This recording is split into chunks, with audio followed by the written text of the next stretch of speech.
There we go. Take it away.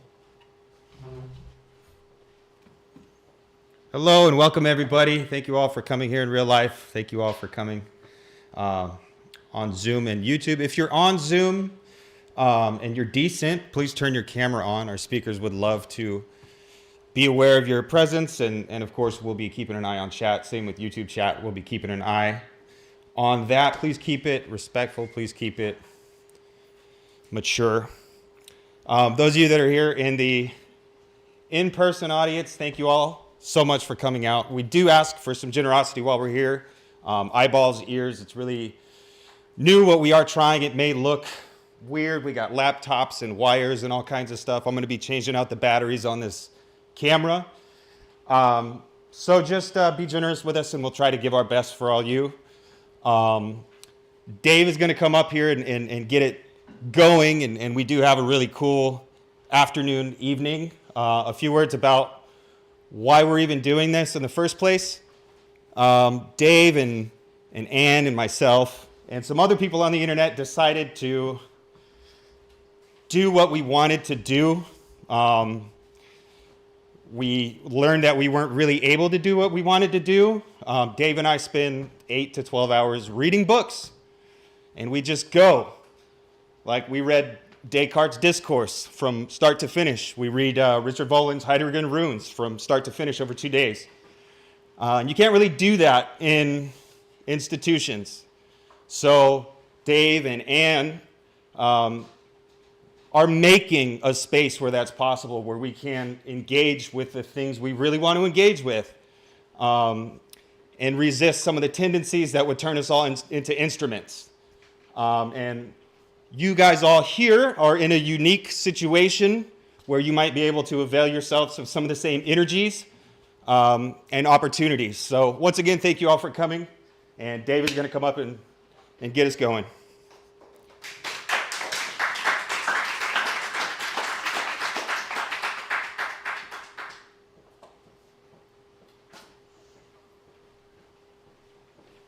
I didn't know it was going to be over so fast. I was getting coffee and everything like that. But hello, everybody. Thank you so much for having us here at Pomona. It's so good to be in Claremont, which is, for those who are joining from the internet side of things and don't really know every little town in the world, this is basically a satellite of Los Angeles. And so we were just on the East Coast a few days ago.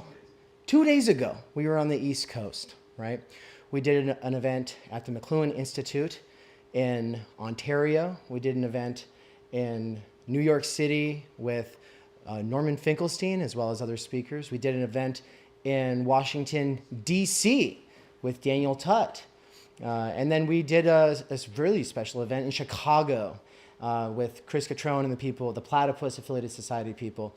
And then we drove across the country as fast as possible without getting into a car wreck. And so we've been all over the place, and one of the questions that Jason Myles here in the back asked us when we were on his podcast yesterday was, why? Why are you doing a tour? And there's a lot of reasons, but I think one of the ones that maybe a lot of people are somewhat familiar with is that when you go online and express yourself, you're not exactly speaking to the world. You're not exactly speaking to human diversity. You're actually speaking to niche consumer demographics. And we talk about how we are algorithmically siloed, right? And my experience as a YouTuber turned Twitch streamer was, I don't like that. I find that this real thing actually matters. And I do believe that the internet's not unreal as opposed to this being the real. But there's something realer about doing stuff in person. But we want to experiment with the new media forms at our disposal, right? And Nance and myself are basically half of the Theory Underground critical media theory research cohort. And Jennifer here actually teaches critical media theory, which is really cool. She was teaching me all about stuff that I don't even know about because we're not exactly experts in this field, but we kind of come at things from a McLuhan meets Marx has a baby kind of approach.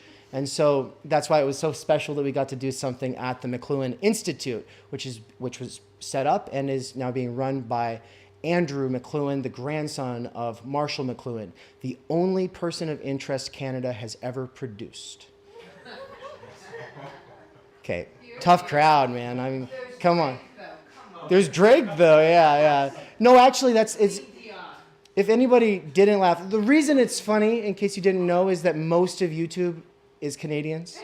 And it's because they have a public education system there, and so they get taught media literacy. And so they all go, well, we're spectators watching America go to ruins, and we're going to talk about it. And we're all here like, well, take my Patreon donations because I'm here for it, right? But with all that said, the camera just turned off, and Nance is getting it fixed because we're not just we're presenters. We're authors. We're in the Underground Theory volume, but we're also the sound guys, the tech guys, and we're trying to figure it out. And it's all bootstraps and duct tape. And so the experiment today is actually having the YouTube live chat present. It's kind of a crazy idea. I thought, but we actually want to try it, though. We at least want to try it once, because we've been doing this thing on this tour where we have the audience here and then the audience on the Zoom side, both so that I can see both, right? Like, I don't know. It's like the idea of hybridity, and we're experimenting with that. And we know that there are a lot of people who join over time through these Zoom calls, or that know that they could have joined through the Zoom calls. Maybe they're watching it on YouTube after the fact. And it's different. The vibe is different because I'm not just speaking to a screen to them. And the room that I'm actually speaking to extends into their virtual space. And then they actually, whether they're here or not on this call, they are able to intervene. If not this time, then in the future. And so we actually think that it's opening up some possibility. We don't really know what it is, and we can't really describe it yet. But with all that said, another weird thing we're doing is having the keynote go first, and then everyone else will go, and then we'll have a panel discussion, and that's when we'll do the major Q&A. All right. The keynote position is the most honored position. But the reason we want it to go first is because we don't want everyone sitting there thinking, oh my God, what's Catherine Liu going to say? What's she going to say? And then she's sitting there, what am I going to say? Like, while everyone else is presenting. So if she goes first, then we could kind of like tie that into what we're doing, and then she gets to kind of critique us, call us to question, be called into question with us by you, whatever. We will see where it goes. And so what you need to know about Catherine Liu is that she teaches only about an hour from here in Irvine, and she wrote a very, well, I say it's very popular, but it's very popular in my world. I don't know about yours. It's a book called Virtue Hoarders, right? And it's about the professional managerial class. And so the PMC, professional managerial class, it's a controversial term because of the way it gets used a lot of the time. And I think that it's a blessing and a curse that people tend to read Catherine first. And that's because she wrote a polemic. She's operationalizing this term as a form of political engagement against her own class. If you want the theoretical treatment, go to Barbara Ehrenreich's first essay that she wrote with her husband at the time, all right? It's called The Professional Managerial Class. It was published in Radical America. If you're curious in a variety of perspectives all over the political spectrum on this term, from conservative to socialist to communist to liberal to SOCDEM, there is a playlist at the Theory Underground YouTube. You can scroll down from the front page. It's like the third one down. It's called The Professional Managerial Class, Consciousness and Ideology. And then there's a series of lectures as well as us actually reading key excerpts, because we think that this is important not just to us, people with college credentials who are PMC, or people like Nance who didn't exactly make it into that world. It is very important for working class people to understand that there's a strong contingency of the educated middle class that wants you to forget that class exists and just says, well, we're all workers because none of us own the means of production. And it's like, that's correct. But some of us control either the means of production or labor itself. And the people who do that and the class they belong to has an agenda in making us not think about these things, right? So we just think it's very important, and Catherine Liu is one of our favorite people, and so we're all very excited to have already met her and now to get to hear her speak. So please put your hands together for Catherine Whoa.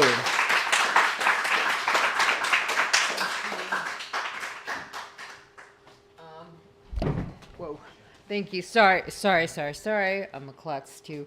But I was supposed to talk about jargon and academic activism as making words, but making up new words and being critical of it. But I'm going to give it a little different spin today. I wrote this just for you all, and because when I sat down to write this piece for this occasion, I discovered that my analyst, Gérald Pommier, had died on August 8th, 2023. So the title of my piece, and you'll see that it's very much about all of the issues that the poster and the book promised. The title of the piece is called "Why Am I So Free?" And I'll give you the answer. I'll plot spoil for you psychoanalysis and Marxism, but not in theory. So in the early aughts, I decided that psychoanalysis was the ring of power and could not be wielded by the inhabitants of Middle Earth, that's us, or academia. It was too powerful. I had started an analysis with Gérald Pommier that made me view the rampant use of psychoanalytic terms in academia with a mixture of fear, seduction, and loathing. George Bush the Younger was the president. It was the time of the war on terror, dot-com euphoria, and this thing called the World Wide Web was going to disrupt the way we lived, loved, and talked to each other. And because I was unhappy at work, very unhappy, I was at the University of Minnesota at the time, I became obsessed with Lord of the Rings. I had a toddler, I lived in Minneapolis, and was the primary breadwinner for my family. My department at work was torn apart by endless infighting among leftists, Deleuzians versus cultural studies Marxists, deconstructionists versus Frankfurt Schoolers. And to me, everything in the world seemed false. I had a dream just recently, on the night of September 6, 2023, that I had returned to Paris and I saw Gérald Pommier, my analyst, looking young and more vital than I could have imagined. It was a simple wish fulfillment, of course. I had ended my analysis with him 15 years ago. I began my analysis on September 10th, 2021. That's right. I began my analysis the day before the World Trade Centers fell. I saw him for the first time in his consulting room on the Rue du Val-de-Grâce the day before the planes flew into the Twin Towers. I had a sabbatical, I had a 9-month-old, and I was traveling with my graduate student and friend who was going to babysit my son while I went to do my work with Pommier. Afterwards, from 2001 to about 2008, I sent him a dream a week and saw him once every other year in person for a month, 4 times a week. It's not an exaggeration to say that Pommier saved my life. The practice of psychoanalysis, or the talking cure, is a dark art and a gift that I think is entirely unpopular and inaccessible in America right now. It is actually very possible that it will die within the next 50 years. CBT, HMOs, the narcissism of the professional managerial class types who want to remain relevant in academia, the inability to process or work out transference because of our culture of confession and social media conformity, the DSM-5 and the suppression of discussion are all conspiring to destroy the psychoanalytic achievements of the 20th century. We can blame the Sacklers and Purdue Pharma and the healthcare industry for rationing mental health care, but we can also blame the liberal left as well for not defending these things, the practice of psychoanalysis, and for instrumentalizing it to make it sound cool in academia. So Pommier was an analyst who was strong enough to stand up to the unconscious. It's terrifying to lie on a couch with a presence behind your head, terrifying and exhilarating. The physicality of his presence never escaped me. He was a Lacanian insofar as he did not practice the 15-minute analytic hour. I was dismissed usually after 15 minutes, or even sometimes less. This is how it would work. He would give me a time, 10:30 tomorrow. I would arrive in his waiting room then. There would be 4 or 5 other people sitting on a worn leather couch and the room had a beautiful ground floor view of the building's courtyard. When we heard the analyst leave the consulting room, Pommier, after a few minutes, would pop into the waiting room, and miraculously someone would get up, always the right person, and go with him into his room. I often thought about how we all knew when it was our turn and there was never a fight, and how we were all lost in thought in the same way during the waiting, and how the waiting itself was built into the analytic hour. No one spoke to each other, but there was a silent and implicit camaraderie. So all of these descriptions of the psychoanalysis that I did are just physical.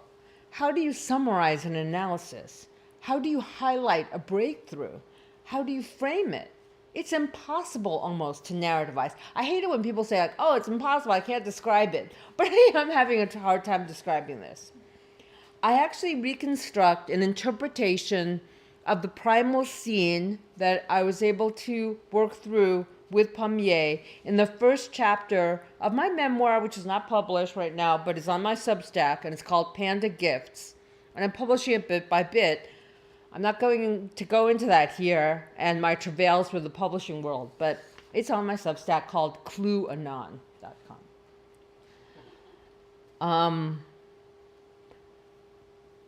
In the years after, during my analysis, I formally quit my tenured job at the University of Minnesota without another job in hand. And I feel like this was one of the achievements of my analysis, because I didn't really want to be an academic, and I certainly didn't really want to be teaching at Minnesota, and I certainly didn't want to be in a fight with other leftists about what theory was the most cool.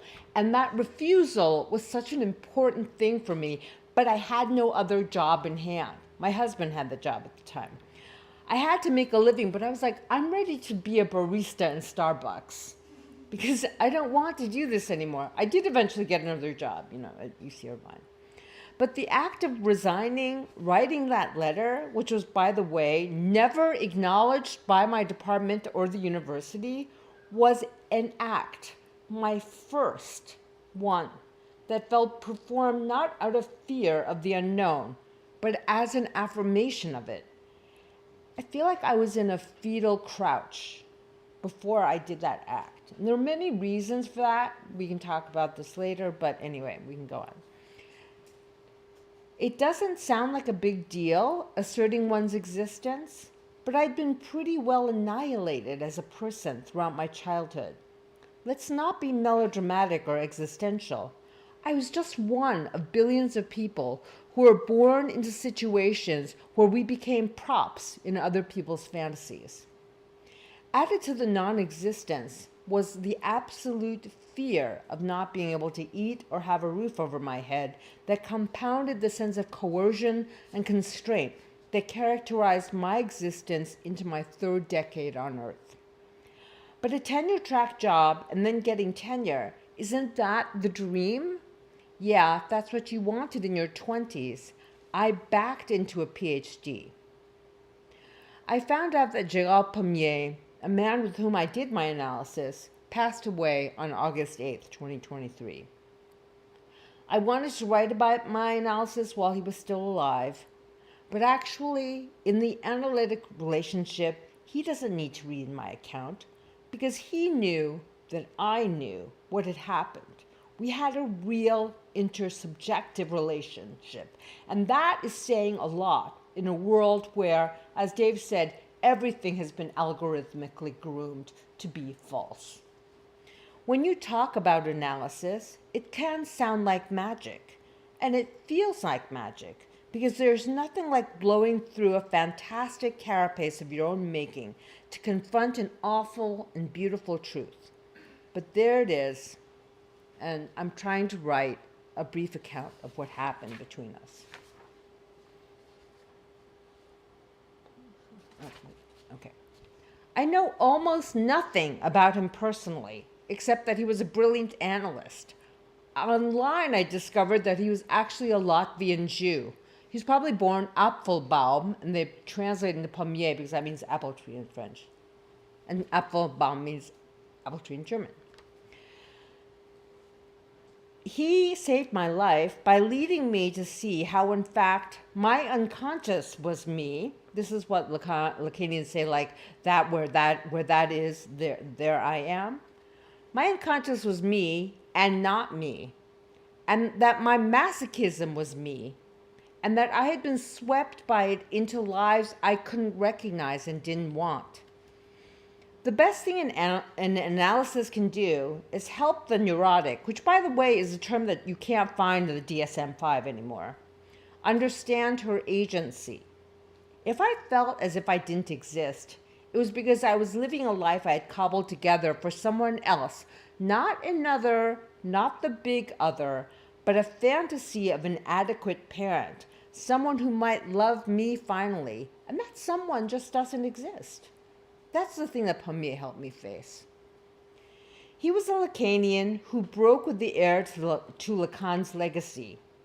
Jacques-Alain Miller, Lacan's son-in-law, whose interpretation of Lacan is most felt today in the work of Slavoj Žižek, who supports theory underground, power to him. But he philosophized. He's made psychoanalysis into a philosophy, and it's not a philosophy. I'm going to give you a bit of psychoanalytic history here that is being and has been actively repressed. Jacques-Alain Miller inherited the keys to Lacan's kingdom because he had married Lacan's daughter, Judith. But he moved farther and farther away from the primary preoccupations, and I think the proper preoccupations of psychoanalysis, work and sex. And he emphasized the more abstract and philosophical aspects of Lacan's thinking and teaching because he didn't have an experience in the clinic that Lacan had for all of his, crazy esoteric writings, and that I think Pommier really had. The philosophical bearings of Hegel, combined with critical application of Lacan's theories, have made a certain approach to psychoanalysis more compatible with a very commodified notion of French theory that exists in academia, at least since the 80s. Žižek is a great Lacanian pundit, whose best contributions to the discourse may be his anti-liberal hot takes and his impiety with regard to professional managerial class liberal ideology. In Paris, however, there were deep, intensive struggles over the meaning and import of psychoanalytic teaching and theory, and various schools and many people had serious fallings out with Jacques-Alain Miller. Pommier said he remained loyal to Lacan, just as Lacan said he remained loyal to Freud, but he rejected Miller's version of Lacanianism. Pommier was a great clinician, but his reputation didn't leave Paris very much because Miller actively blocked any dissenters from being translated into English. Spanish was more friendly to other schools of Lacanianism, but the Lacan we know today in America is Miller's Lacan. One thing that I did before I went to analysis with Pommier was that I translated one of his books, thinking I need to rectify this lacunae in Lacanian history and practice. That was also my crazy fantasy. Like, if I just do something right, everything will be okay. That doesn't happen.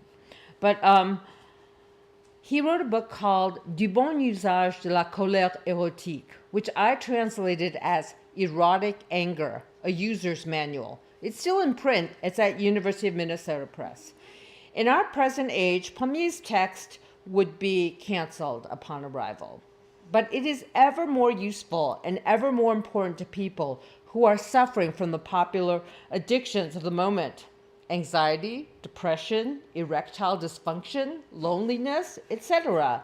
He offered a theory about the proper use of anger in love and work that remained absolutely true to the theory of libido and intersubjectivity and intrasubjectivity that is so critical to the Freudian enterprise and the clinic to which it gave rise. I'm going to give you a very, very short summary. It's a really beautiful little book, and I recommend it to everyone, especially since I know Jennifer's working on pleasure.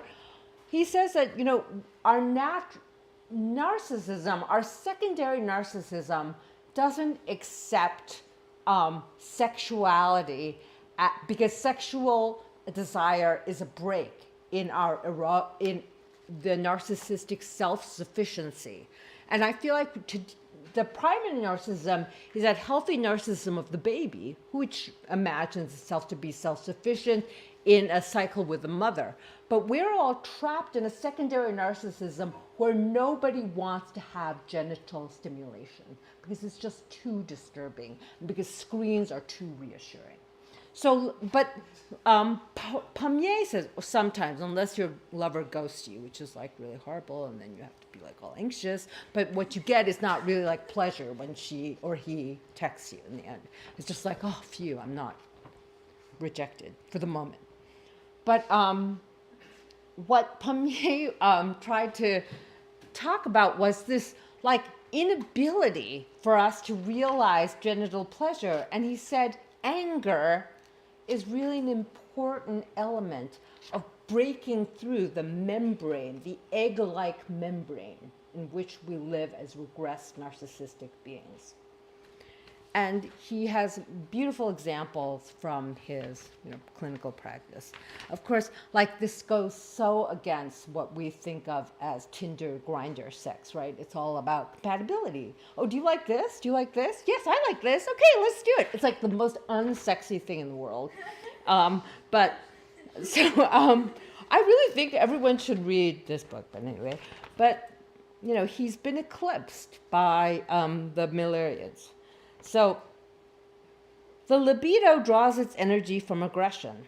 Our narcissism hates to be torn apart by lack and desire.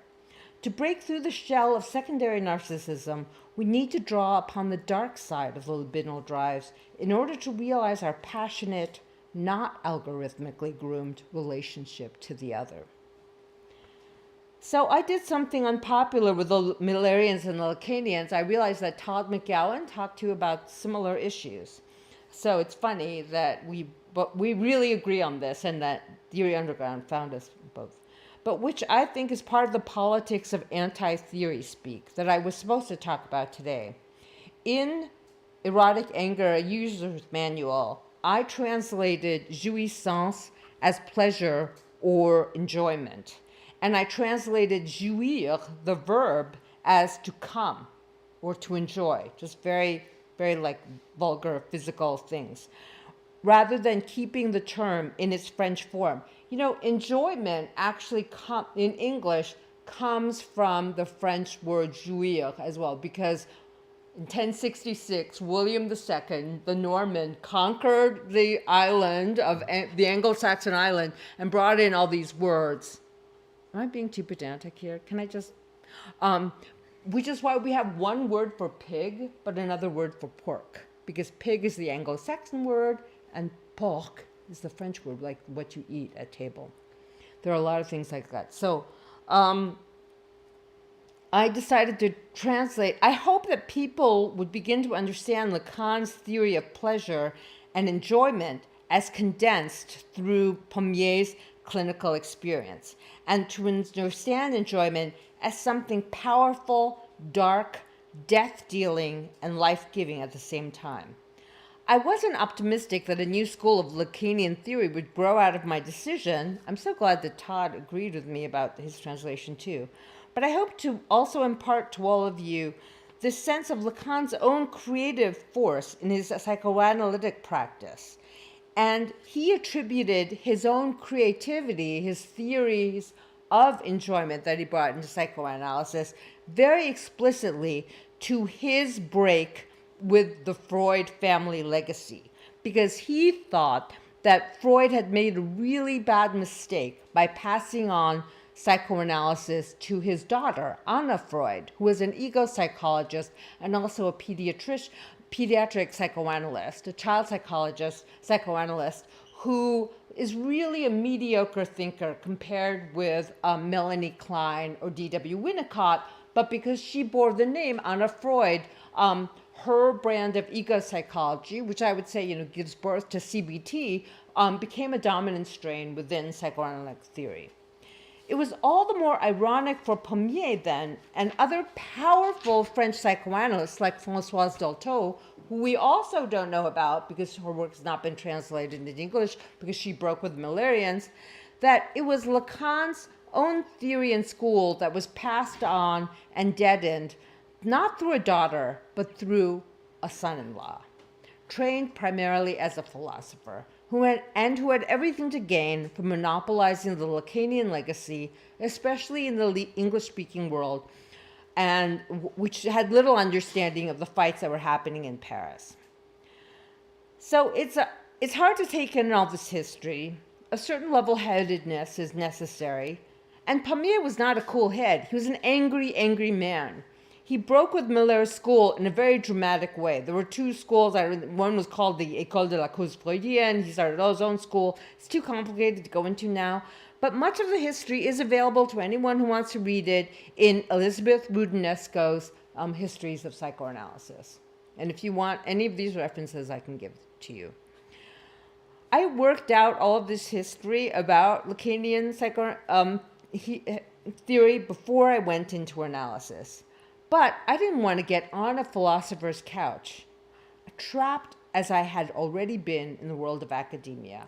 I wanted to get onto a clinician's couch. And I did not want, and one of the reasons why I didn't want to get on the couch of a philosopher was that was the site of this soul-killing masochism that I had already been involved with for too long. Pommier was trying to return to the two material and theoretical problems that begat psychoanalysis when it confronted the hysteria of leisure class women in Vienna. How can she find pleasure in loving or fucking another person? How can she find pleasure in work and sublimation? These were really the problems that hysterical women brought to Freud. You can talk about the objet petita until you are blue in the face, or even theorize the subtleties of beyond the pleasure principle.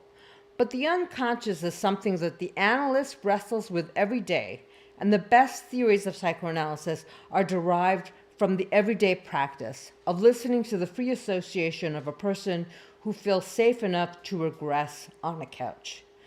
Free association and its framing and interpretation are what make me so free.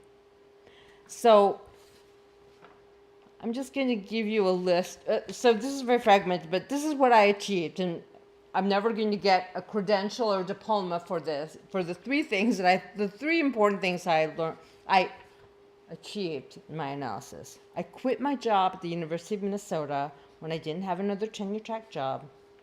I basically refused something that I didn't want from the very beginning. I decoded a nightmare that I had when I was a child and in that nightmare was a primal scene, a scene that happened when I was about 5 and sleeping in my parents' bed when they had sex behind me, thinking I was asleep. That kind of insight didn't free me from paralyzing fear, but it gave me the key to understanding certain kinds of fear. And it gave me the key to understanding how my masochism was about survival by playing dead. It was made up of survival by playing dead.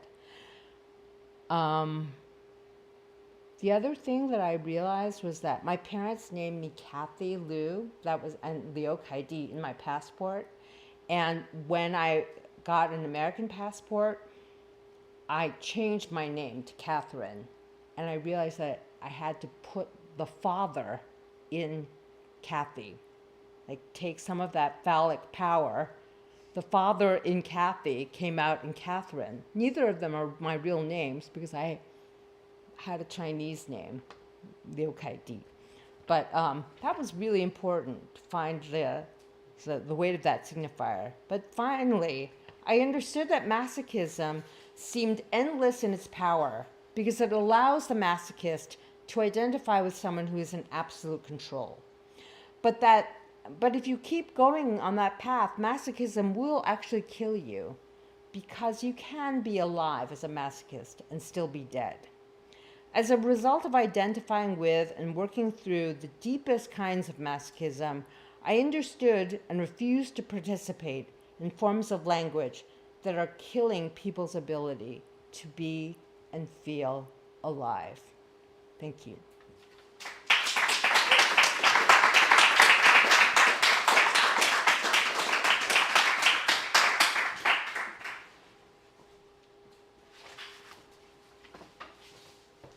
Thank you so much. And now we're going to have Jason Myles present on his upcoming book, I Was Once a Teenage Anarchist. Please put your hands together to welcome Jason Myles.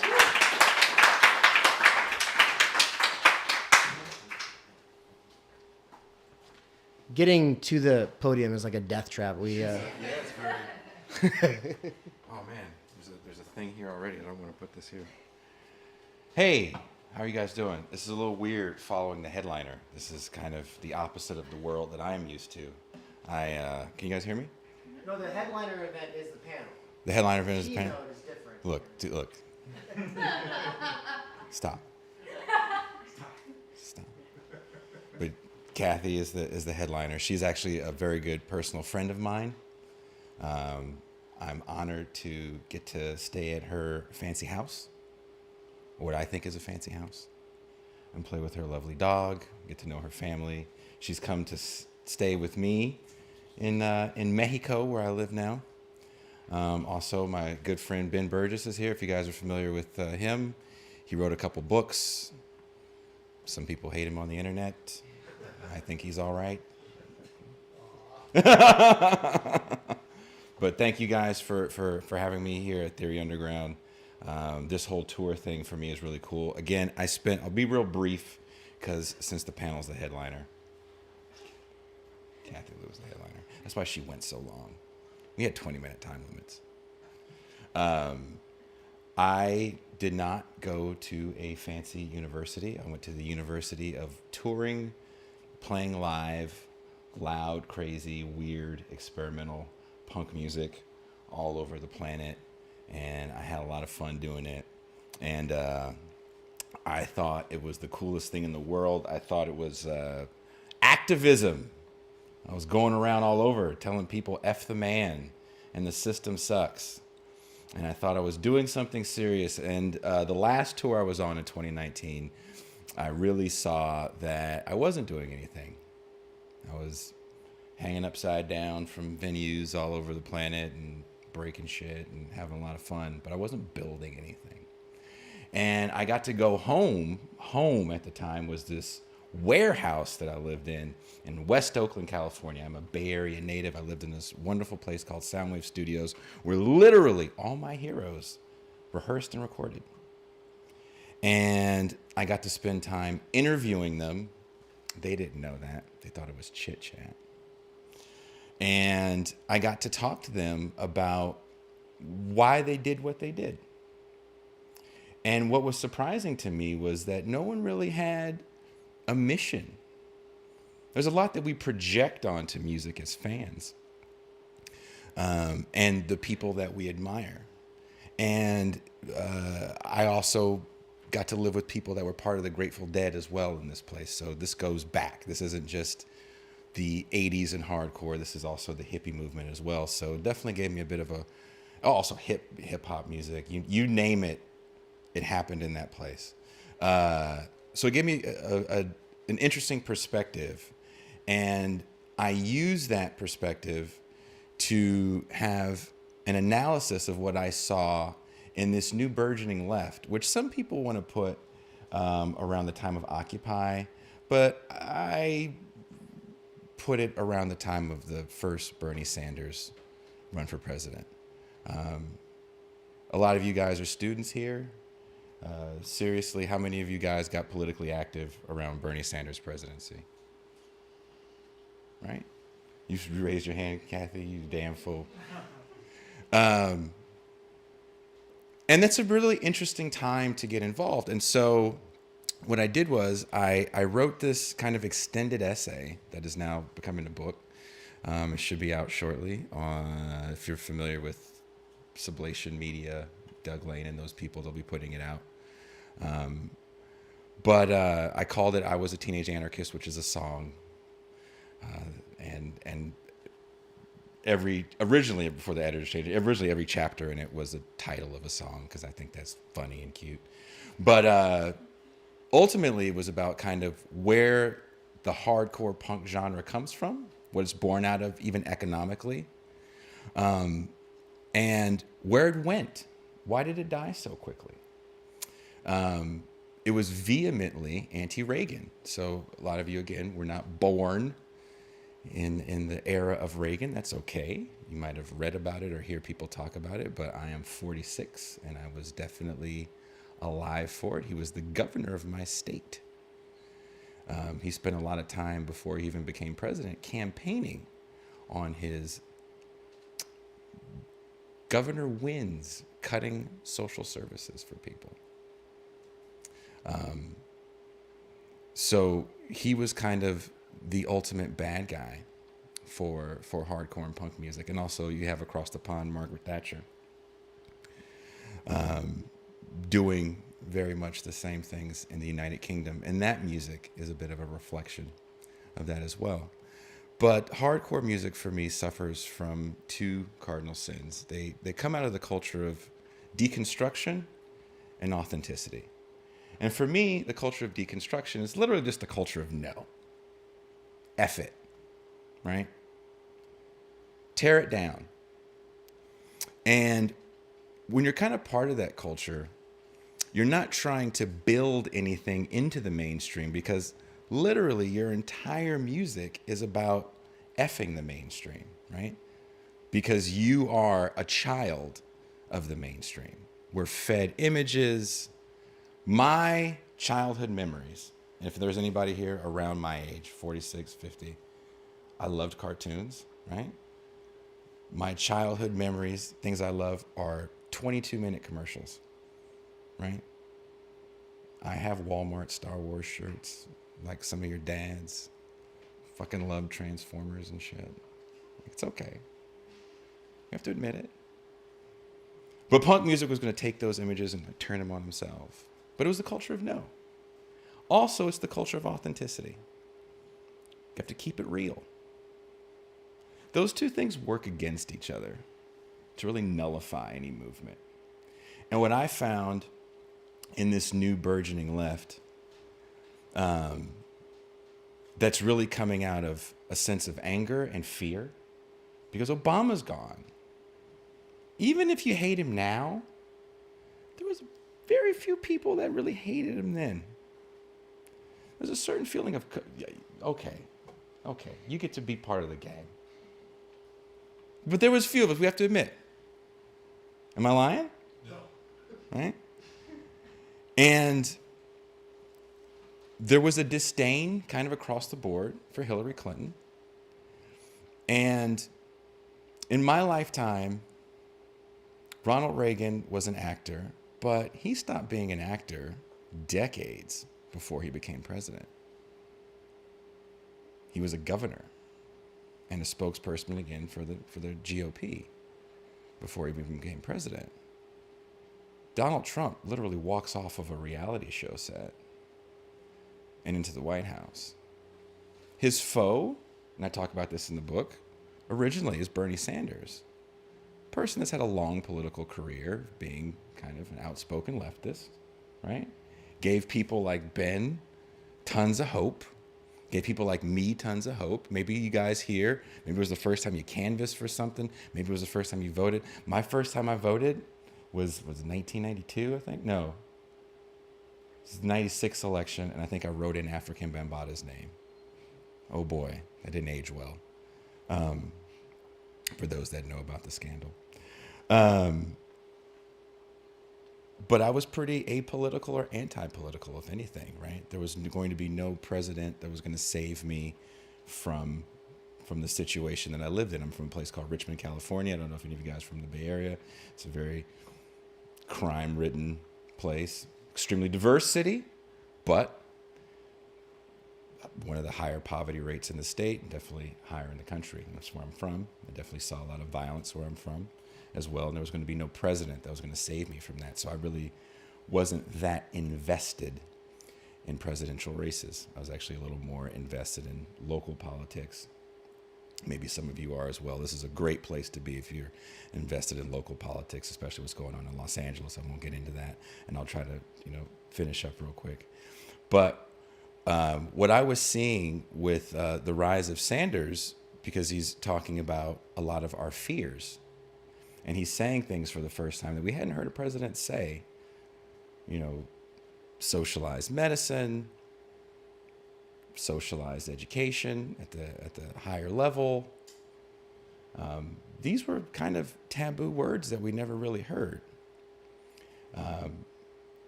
I get into it a little bit more. Ben and I definitely have had a lot of fun conversations about why we think Sanders and Trump were such effective foils. I even go so far as to say, had he not had that Brooklyn accent, had Trump not had that overly Queens accent, do people really fall in line the same way? Imagine if Donald Trump talked like Ron DeSantis and Bernie Sanders sounded like Gavin Newsom.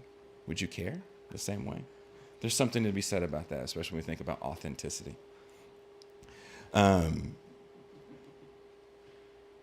So I wrote this as kind of a bit of a love letter to a genre of music that I think is problematic, but that I love to this day. And I also wrote it as a love letter to a political movement that I definitely am a part of, I guess. I don't call myself anything special. I don't have a Marxist tattoo or any fucking thing like that. I think that shit's kind of lame.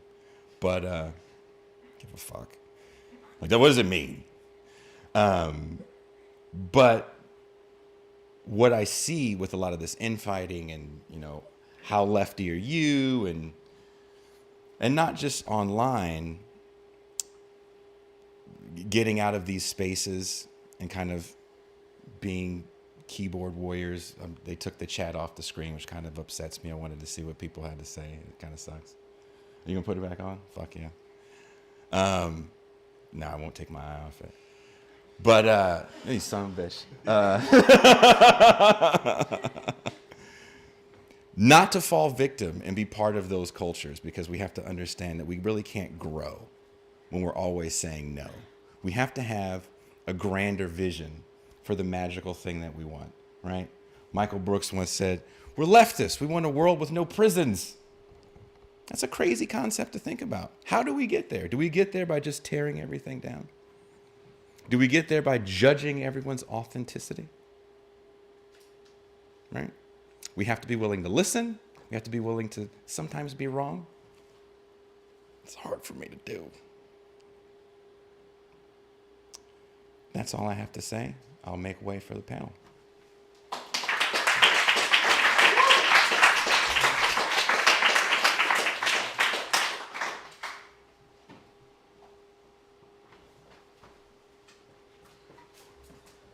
All right, and so now we're going to, Anne, Nance, and myself will each do a short little thing that we had prepared that plays off of the theme of the talk, that ultimately I think we're all going to kind of go in a bit of a different direction, because this is going in a different direction. And so Anne has prepared something, though, that relates directly to the question of the professional managerial class. In the course at Theory Underground on the topic, when we brought Catherine Liu on for a special conversation, kind of like a end of the semester sort of, we don't have semesters, but at the end of the course, kind of meet and greet someone who's actually out here talking about this. In the conversation between Anne and Catherine, Catherine had been talking about how there's this tendency to try to make a memoir out of everything, right? Like, we have to demonstrate our deservingness in academia or in the news media or whatever part of the PMC you might be in. We have to demonstrate our deservingness, and we have to show that we took personal responsibility and we really worked hard, but we also have to show that we represent whatever our social identity is. And we have to show that we do it in a unique way that's authentic, right? And so we all have to learn how to commodify ourselves in this way. And Anne had talked about how she for this course had written a piece called How the PMC Ruined My Life. And Catherine got really excited about it and said, you know what? That would be the one memoir that maybe matters right now. And so please put your hands together to hear from Anne. She will be reading it. Anne Snellgrove, McCarry Group.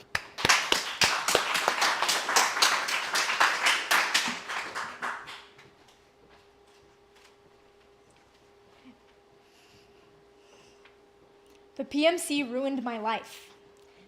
That's a bit extreme, and I don't actually mean it.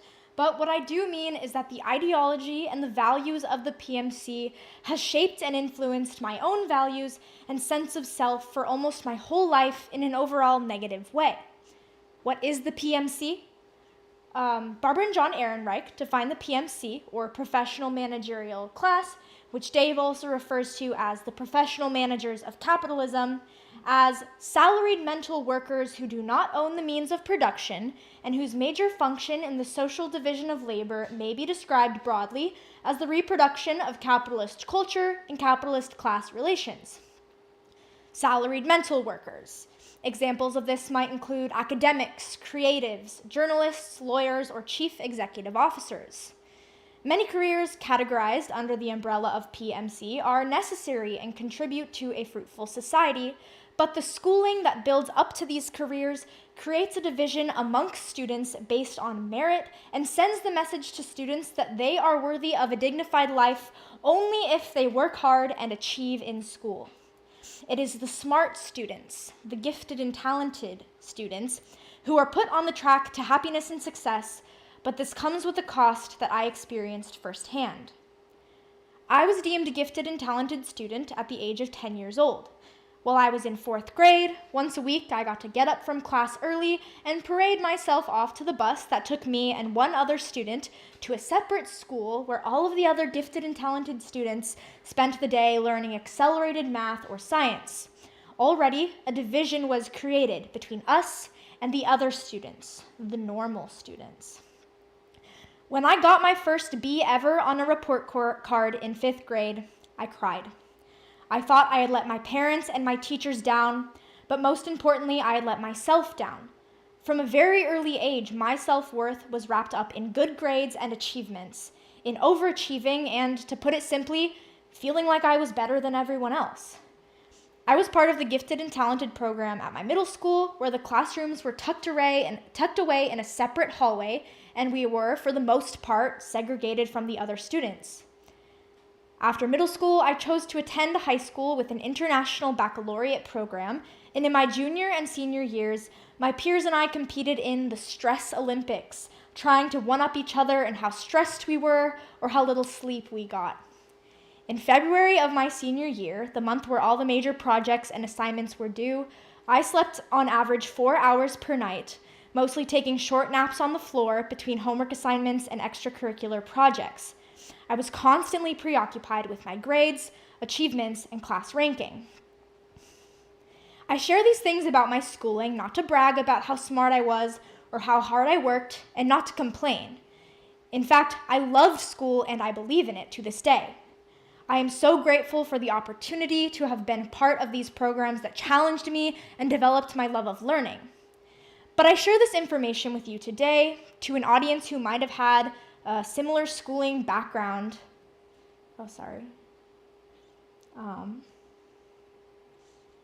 I share this information, to an audience who might have had a similar schooling experience as me, to say, look what they did to me, and look what this did to perfectly normal or average and even below average students.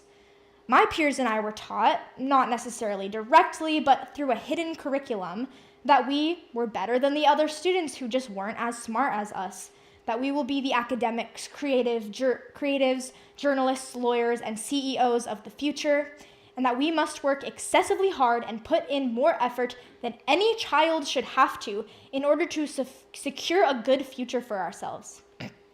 Our self-worth was wrapped up in merit and based on our smarts and academic success. Meanwhile, I saw my younger brother, who is a smart kid and got average and above average grades in high school and middle school, call himself stupid and resent school because he compared his performance to the performance of students like me. This competition and meritocracy upholds the PMC values that those who are academically successful are superior and should be in charge of making the decisions and deciding what is best for society and workers. That having a high-paying career and being a lifetime corporate employee is the ultimate ethic. It is a pro-corporate and anti-working class, even anti-human model that says that we are valuable only if we are smart and productive and say the morally correct things. To this day, I am unlearning and undoing the damage from my time in school. I have been unemployed for the last year, living off of savings and the small income made from Theory Underground. And rather than being able to relax and enjoy this year of travel or pursue passions and build hobbies, I have felt paralyzed with guilt, shame, and anxiety that I am not working, that I don't have a stream of income, and that I am not being 100% productive for all waking hours of my day. This stress does come from a real economic fear under capitalism, and many students feel that fear too and hope that by getting their college degree, they will secure a high-paying job and be able to pay off the immense debt accumulated from college and the high cost of living in the United States today. But that stress is excessive and negatively shaped my sense of self and ability to just live. I'm on the other side of my year of travel, and I'm currently applying for a master's degree and getting ready to move into an overly priced apartment and begin working again. There is still so much perfectionism I have to unlearn, so much work I am doing to allow myself to relax, to fail and learn from those failures and grow rather than beat myself up for not being perfect from the very beginning. But what I want to share with you all as I close out this talk is that you are more than your grades. You are more than just a lifetime employee. You are a person with unique interests and talents outside of neoliberal corporate capitalism. The school system will pit you against each other, will teach you that you must succeed academically to earn a good life. But you are worthy of a good life just for being alive. Education and learning are inherently meaningful in themselves and for developing the life of the mind. The neoliberal university will co-opt that education for careerist ends. Those in professional and managerial roles, even those who represent us in the government, will tell us that we should just listen to and trust them because they are educated and they know what's morally correct. Don't let the culture war blind you from the class struggles that we all, and especially working class people, face every day. I'm no expert, I'm just speaking from personal experience, but I guess what I'm trying to say is don't let the PMC ruin your life. Thank you.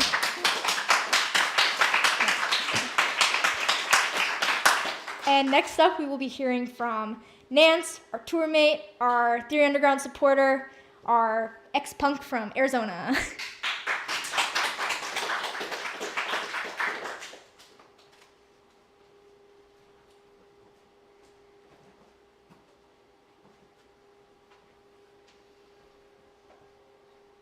All right. Thank you, Anne. There's a book right here.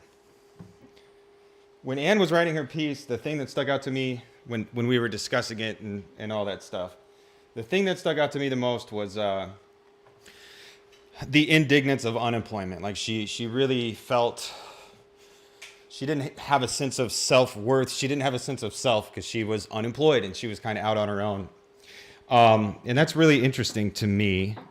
And I hope you college students are aware of the fact that you're more than your career, you're more than your potential career. As someone who, I always wanted to go to college. I start my piece out in the book. It's called The PMC and the Walls That Separate Us from Them. I started out by going and saying, when I was a kid, there was nothing I wanted more than to be Dr. Nance, knower of things in general, professor of arts and sciences, titan of philosophy, well-to-do gentleman. Being a poor kid in, the neighborhood, the bad part of town, I never really believed that I had much of a future, but I always maintained this like fantasy of going to college and doing the thing and escaping. And I actually got a scholarship. I got the presidential scholarship. I went to college for a semester and it didn't work. I had kids, and I had real life stuff that always kind of kept me out of chasing the dream. And then I joined the Army, poverty draft, and then I thought, oh, I can go to college again, and that didn't work. So I've dropped out of college 3 times, but it's always been something that I have respected. I respect people that have the discipline to stick it out. But there's also always been a weird tension. I have been at the bottom looking up, and I've always kind of resented what I thought of as privilege, what I thought of as lack of experience. And I just kind of thought, oh, those people take so much for granted. And I know that's wrong. And I've sat with that a lot and realized I'm just doing that to like assuage my own feelings. I'm a sad boy and I want to make myself feel better. So yeah, it's really cool that you guys are students and you're doing the thing. I'm going to read a little bit from my piece, and then we will move on.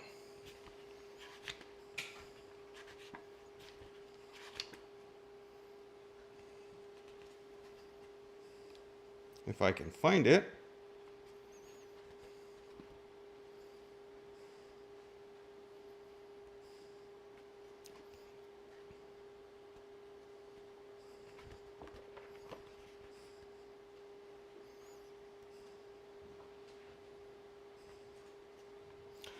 So the section of my piece that I'm going to read is called Naturally Gifted, Naturally Excluded. We all know that here in America, black people are better at sports and making music and dancing and being cool, right? I mean, we can all agree that the coolest motherfuckers you know are black and the lamest motherfuckers are all white. Remember when Eminem came out and shocked the world by being a good white rapper? And not just good, but truly great. Rather than Rob Van Winkle's corny ass, and never mind that the Canadian rapper Snow did it a decade earlier and was better, more authentic.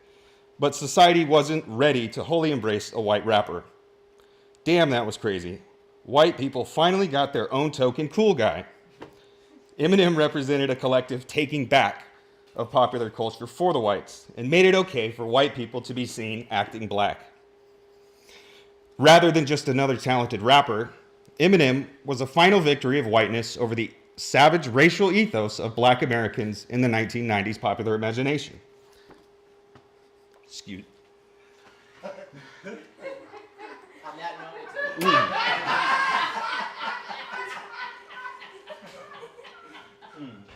Wow, okay. If you don't remember what it was like, well, then there you go. It felt cool, or at the very least, okay, for a short while to be a white person. But beyond all the other problems this brings to mind, I think it gets at something about what I've been saying about class and natural talent. You see, this essentializing of groups as naturally gifted also means that certain groups might be inherently worse, bad, or deserving of less. When we entertain the notion that black people are naturally better at things, we simultaneously welcome the notion that they are also naturally worse at other things. You can't have essential traits without that pesky essentialism. I get why the essentialism and stereotyping creeps in and feels convincing. There sure do seem to be a lot more creative or athletic black people than there are white. But maybe, just maybe, we are naturalizing something symptomatic of structural conditions. Think about it. When you live in an actual war zone and your future isn't guaranteed unless you accomplish extraordinary feats, it would make sense that there would be a larger percentage of people who put in maximum effort. But we hate to think effort has much to do with it, almost as much as we hate to think there are genuine socioeconomic structural conditions underlying what we take for granted at the level of culture. Deadpool is a satirical Marvel Comics character. His whole shtick is pushing things past their limits, including the very medium in which he exists through his regular gimmick of breaking the fourth wall. One of his catchphrases is maximum effort. It's funny because it takes a superhuman freak to do anything that resembles trying hard.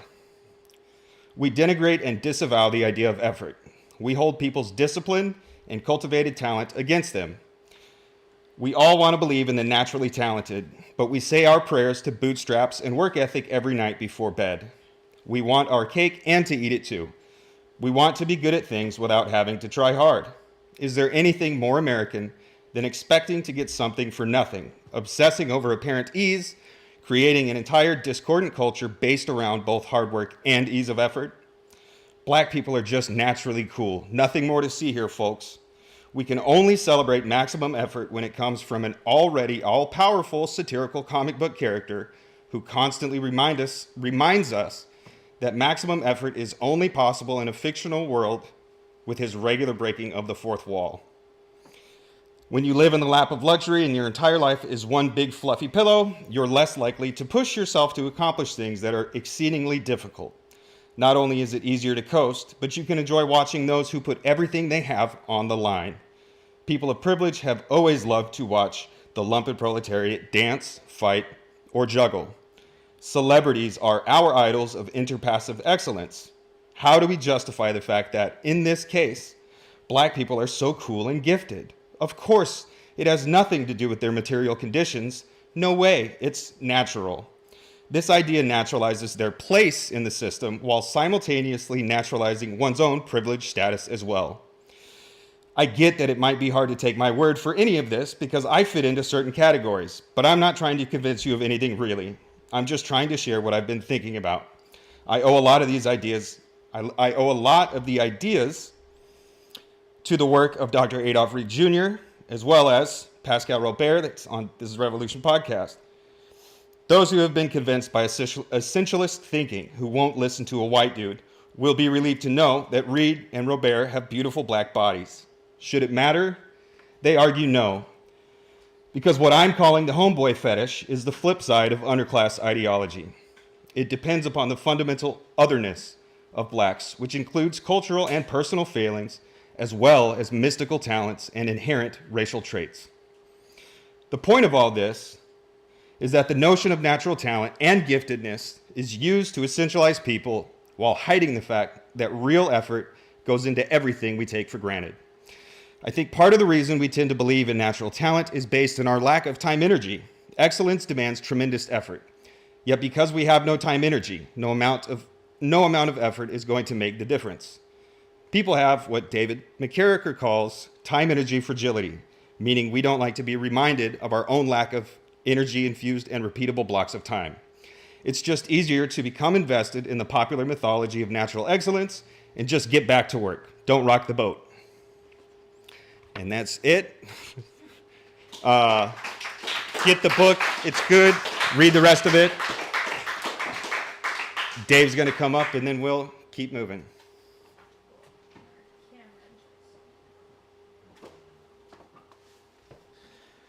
We had this fantasy at the beginning of the tour of spending a couple hours getting our thoughts together before the actual event. I say it's a fantasy because it never took place. It never happened.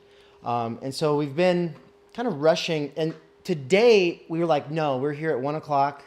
We've got hours to set up. And then we started setting up. And then this camera that keeps turning off became the only thing we could use out of like all 4 of the cameras that we actually have on this tour. And so for anybody who is wondering what's going on with that, now you know. Nance is a photographer, not a videographer, but we're learning on the go. And here we are. And so I'm David McCarricker. Theory Underground is my baby, as I say in the introduction to the Underground Theory volume. There's a difference between underground theory and theory underground, though. Theory underground is just a place for philosophy and theory, specifically dedicated to working class people with earbuds at work, right? And that's something that I think a lot of the people joining virtually now and in the future understand. It probably is something that a lot of people in the This is Revolution podcast also get. And that is that when you're at work, and you actually find out that you have the ability to listen to more than just music. Now, setting aside the fact that a lot of jobs you can't do that at all. But for, like stocking grocery store shelves, or working in an Amazon warehouse, as I was just last year, or doing firewood, as I used to do, or construction work, there's this tendency to just listen to, what's going on? Check audio on Zoom. Is it not working? Boom, boom, boom. Test, test. It looks like it's working. According to YouTube chat. YouTube chats have a problem listening to. Looks like it's coming through. Right here.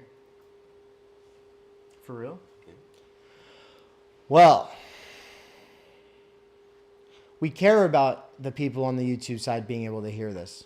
Like ultimately, there is this confusion, like who are we talking to in this whole event? Are we talking to liberal arts students? Or are we talking to our audience that's listening while working?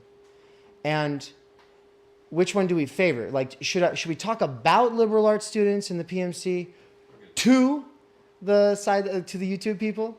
Kind of like, here, thanks for joining us. Now we're going to talk about you to our people that are working right now, right? Who don't have like this privilege of leisure time. But we decided no, we actually think that it's important to speak to you all. And the reason is because this idea of guilt and privilege. And today, especially at liberal arts colleges, that's a big deal.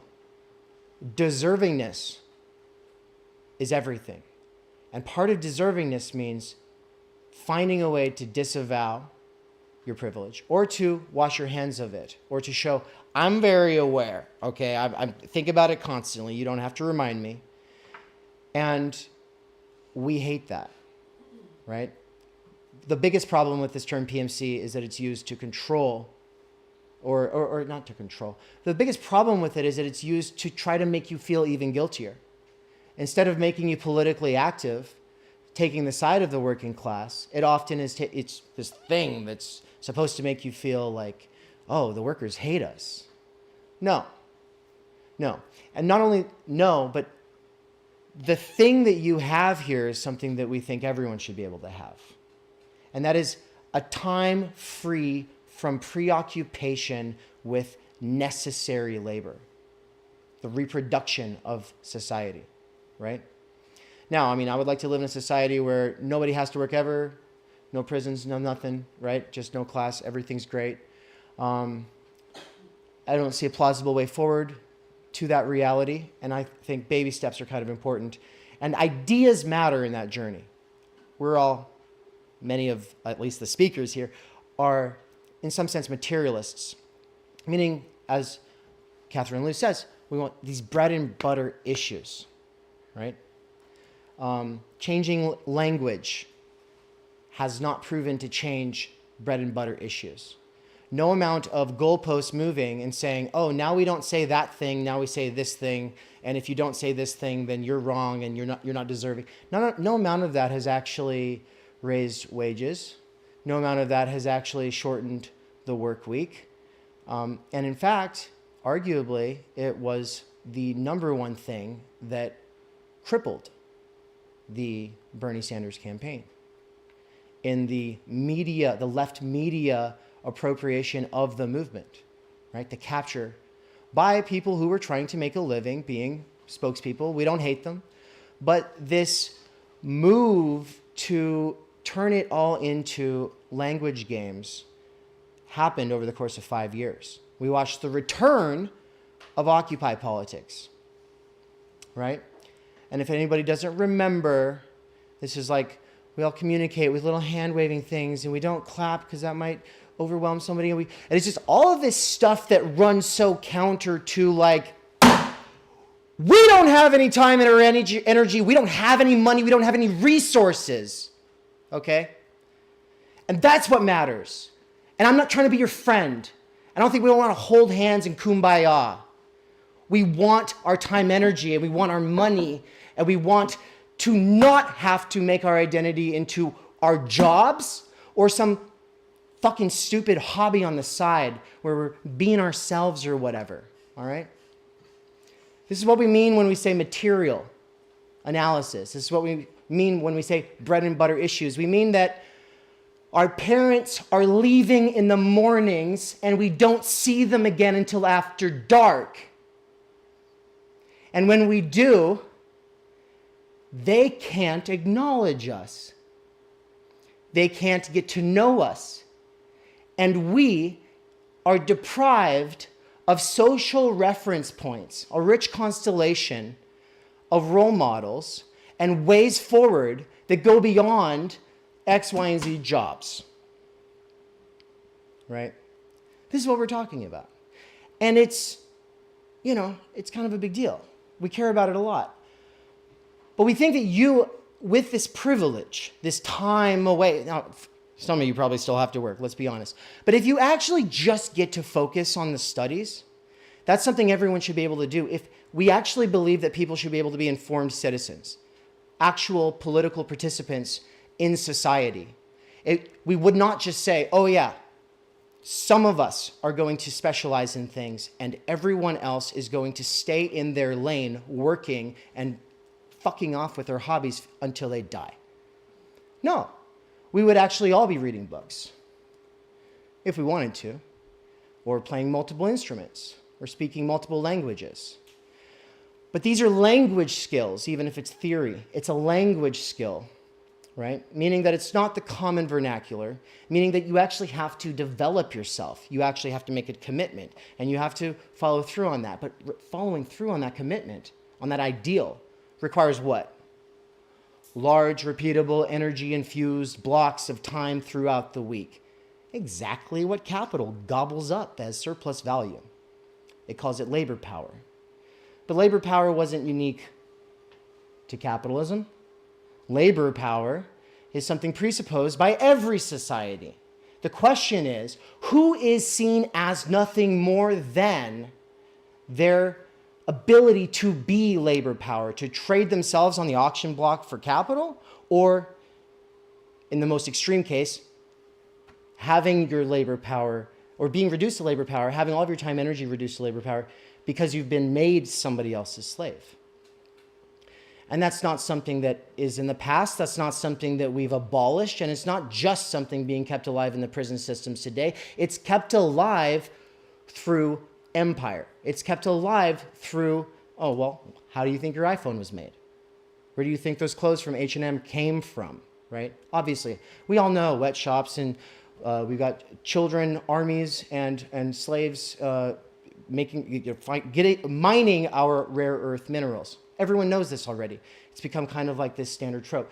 But our politics does not reflect the acknowledgement of that situation. We acknowledge it as a way of just disavowing the situation, but we haven't gotten out of it. Slavery did not end. And not only did slavery not end, wage slavery, we're not supposed to call it that, right? Bernie got in a lot of trouble for calling it wage slavery, right? The miners that he had been talking about like 30 years ago, he said that they were like wage slaves. People are like, you can't say that. You're diminishing slavery in the United States. So yeah, but for 2,500 years, slavery has meant preoccupation with necessary labor. Now, I say for 2,500 years, there's obviously these big gaps where people aren't thinking about that, but the aristocratic class throughout those last 2,500 years knows full well. Friedrich Nietzsche, one of the fiercest enemies of the working class, as Daniel Tutt's new book coming out in February talks about, was very class conscious. He just didn't like the working class. He said if they are going to want freedom from labor, then someone's going to have to take their burden. Maybe we'll have to enslave Africa and the Asian countries. I forget exactly the quote, exactly how he said it, but he said that, right? I'm not here to cancel Nietzsche. I think that he's got his thing. He's got his point, and his point is this. He said the aristocracy always cared about two things: otium and bellum. Otium means leisure time. Bellum means war. Now, they're not talking about fighting wars. They're talking about sitting around like in Game of Thrones around the table.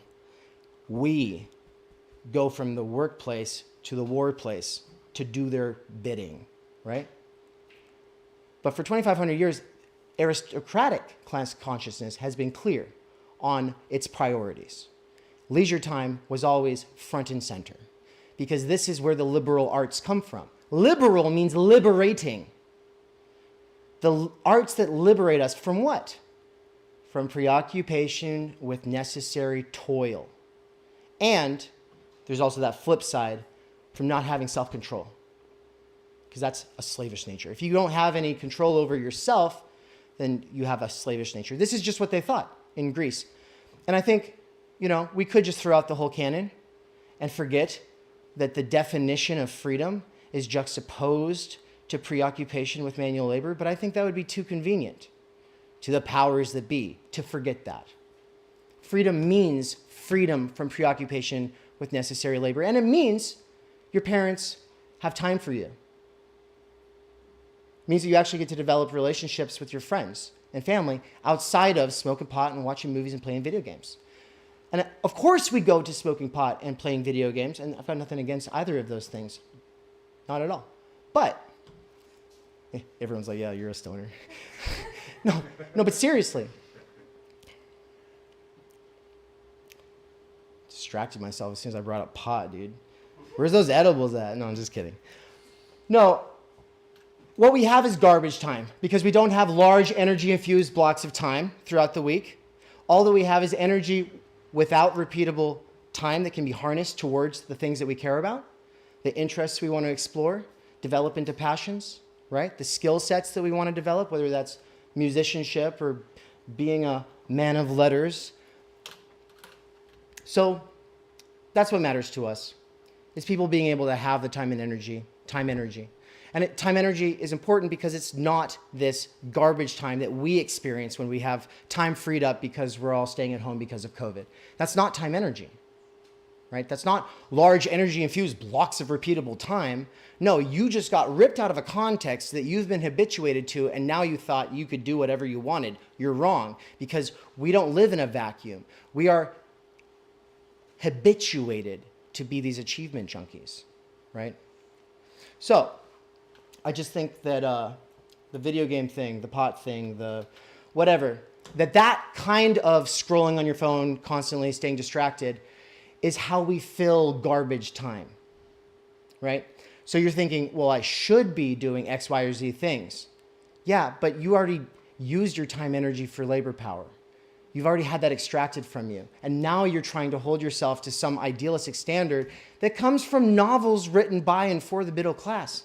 Fantasy, which is, by the way, from a previous generation, a previous time. Now it really is a fantasy. Now really nobody has it, right? Because to be middle class means you're in a ton of debt and you're constantly hustling anyway, right? It's about putting on the show of, well, look, see, I'm middle class, and you're faking it till you make it, right? That's what our parents are under. That's what they're dealing with. And so when we talk about poverty, I think that the word loses its force. So then I call it structural stultification. And people are like, well, that's big words. You don't care about the working class if you use big words. Well, stultification is a much better word than retarded. Retarded is a very problematic word. Everyone knows why. I'm probably going to get in trouble for even just saying it just now. But I don't say that word, except for just now. Some of you do. I see some of you are like, well, I do. But stultification is a more important word because it has to do with structures that slow us down. It's not about you, it's about the structures that slow you down, that keep you from being able to actualize in these ways that we're sold on. We're sold on the fantasy of being able to speak multiple languages and travel the world. But if we do, we're rushing so fast to get the fucking picture. We're not actually getting to know the people. Getting to know the people would mean being multilingual. And this is the United States. Most of us are monolingual, which is a way of saying stupid. Most people on this planet are multilingual. Probably by necessity, but it's a fact. But language skills, which includes languages, but also philosophy and the violin or anything else, require time energy, and that's what we lack. And so this does loosely tie into the original theme of what Catherine was going to talk about, which was the idea, don't write like a theory academic, all right? Judith Butler and Simon Critchley can shove it. Like she didn't say that, but that's the idea. That's kind of the spirit. And so you can read her piece in Underground Theory, but I just want to say that's advice to you as a thinker when you write to the public. All right? You still have to write for yourself. And jargon can simplify things in a way that it's like a shorthand. It condenses things. It's like a zipped file on a computer for anybody who knows computers. Like jargon can actually be very efficacious. The issue is with communicating to other people and not off-putting them. And so saying jouissance and ressentiment, right, all the time in public. I mean, you can do it in your private shit, right? But like, then there's this part of me though that says, so workers can't learn the word jouissance and ressentiment? So I love Todd McGowan and I love Catherine Liu, but one of the things that I will want to hear her opinion on as well as yours, and we'll have this whole panel conversation and everything like that, is this tension, because it's about lowering the bar versus raising it. I want to raise the bar for everyone, but I want everyone to be able to play the game, right? So everyone speaking in the common vernacular all of the time versus being able to develop our understanding using concepts that carry real, rich, theoretical distinctions. I think that matters because I think concepts are a form of liberation. They might be one of the first forms of liberation. Frederick Douglass had to teach himself how to read because he was a slave. And learning to read, he says, was his first form of liberation. I did not learn to read until I was 12. And I was also deathly afraid of public speaking until like 22. And the first time I actually publicly spoke was in a communications class in college, right? After a decade in the workforce. And I was still illiterate, functionally illiterate. I could read a sign, I could find my way around, and I could tell you what the back of a book said, but I could not live and breathe a concept. I couldn't work through a dense subject matter. And I couldn't take up multiple perspectives to it and actually work through those contradictions and then form my position on that basis, right? And that's because I was functionally illiterate. And functional illiteracy is one of the products of the structural stultification of our time energy. And so I don't know. I don't know what to do about this because on the one side, I want to be able to communicate with everybody. On the other side, I want people to be able to say, you know what? I want to read those kinds of books that they read at liberal arts universities, and I want to be able to come to my own position. That's me. I want to be able to do that. I don't think everyone should have to do that, but I think that's the problem, right? The main thing is, if a person says, I don't care about those things, and I'm going to keep using the common American, standard American vernacular, it's our job to say, roger that. Not stay in your lane. I'll tell you what to say. I'll tell you what's right. Otherwise, you're not deserving of success in our society. Thank you.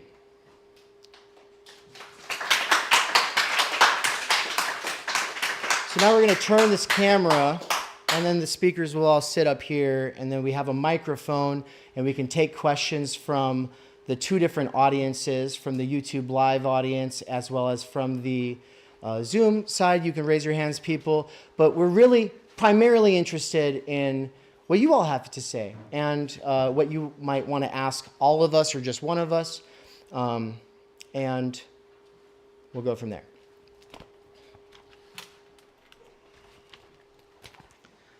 We won't have like the wonderful microphone that's really loud in the whole room. So we'll just have to speak up a little bit so that you all can hear us in the back. You're also welcome to come sit in the front if you're having trouble hearing us.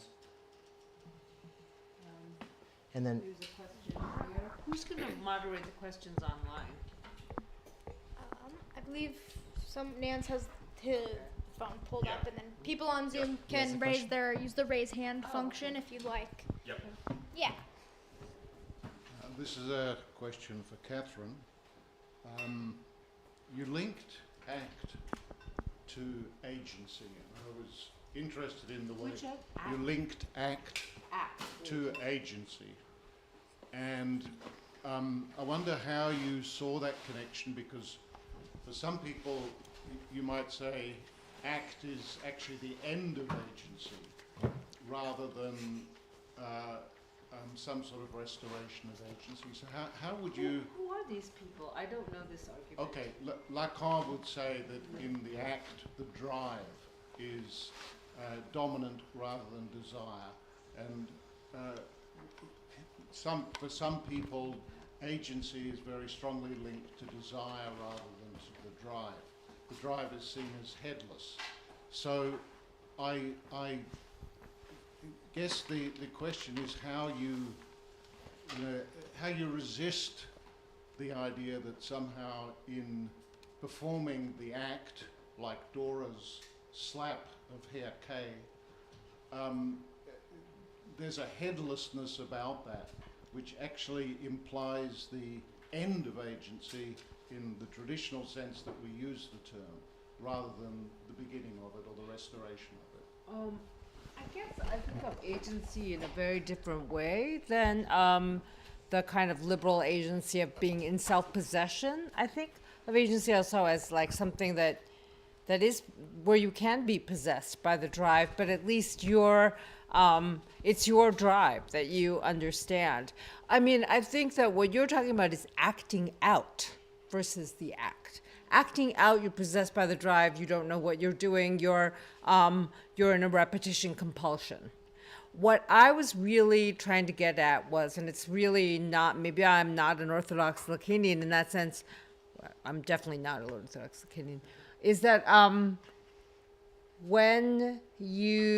that for me, this is very basic, it's not Lacan, when I moved out of the masochistic fantasy, my act was one of refusal of this job that I had done everything to get, and that everyone told me was the greatest thing in the world. So that is just a very concrete example out of which I've theorized the end of masochism. And I was going to say that a lot of this privileged discourse that we hear about in this guilt is embedded in a kind of collective masochism that is about like destroying the libidinal connections we have with us. Davis calls it time energy, and it's a good way of describing it. And I just feel like we have to free ourselves from the masochistic fantasy. And acting, and Lacan does talk about this here, is oftentimes the cut. It doesn't mean anything more than the cut. When the analyst says, we're done, that's an act. And that teaches you so much as an analysand. So a lot of the theory stuff about the drive, and that's what I'm talking about. There's this overly abstract way that we've been taught about dealing with psychoanalysis. I literally could not understand what you were saying. Because what I'm deriving in terms of the theoretical notion of the act really is from an analytic insight. But if I wanted to be more technical, I would say what you're describing is acting out, what I'm describing is a kind of act. Yeah, so maybe it's like a Luvian thing, but I also think of it as a more like Austinian thing, like a speech act. If you're in control of your speech act, you can make that cut. Now, that said, like actually like fighting with people on Twitter is not activism. So oftentimes, Speak for yourself, Lou. and I feel like activism has to deal with this. It's a problem. It's a problem. Having to deal with this kind of resistance and to actually facing the unconscious.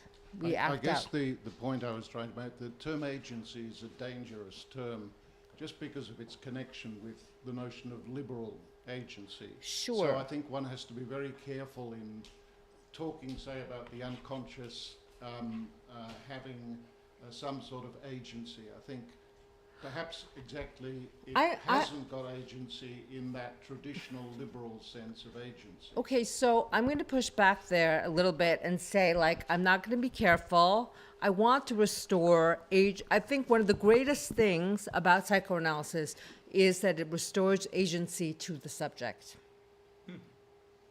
I really do believe that. Interesting. And I don't think that I don't throw out liberalism, the baby with the bathwater. I think that the PMC has, but I think that there are high values of liberalism having to do with agency and dignity, maybe within the individual as we're embedded in class relations. And I think that we don't have enough agency in the world. I think that postmodernism saying, oh, we're all just like signs and blah, blah, blah, makes us all feel very like adapted to a world in which we're enmeshed by the fantasy and the instrumentalization of ourselves by others. So in a sense, I am using the unfashionable term agency in that liberal instance. And I don't want to be careful. That's why she's dangerous, people. No, here, I don't know you, and I think we're very sympathetic with each other, but ever since I entered academia, people have been telling me to be careful. And I listened.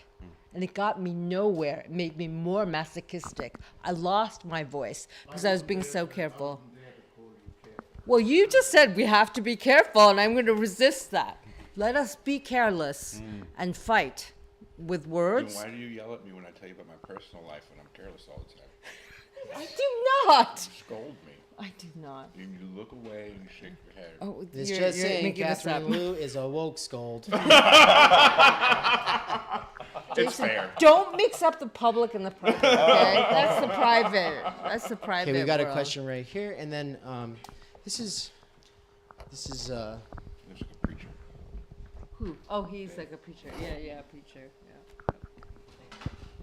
Yeah. It's a question for Catherine. I'm a big fan of psychoanalysis, and during your talk, you mentioned that psychoanalysis. I may be mixing up your words, but like is best in when it talks about the relationship between patient and analyst.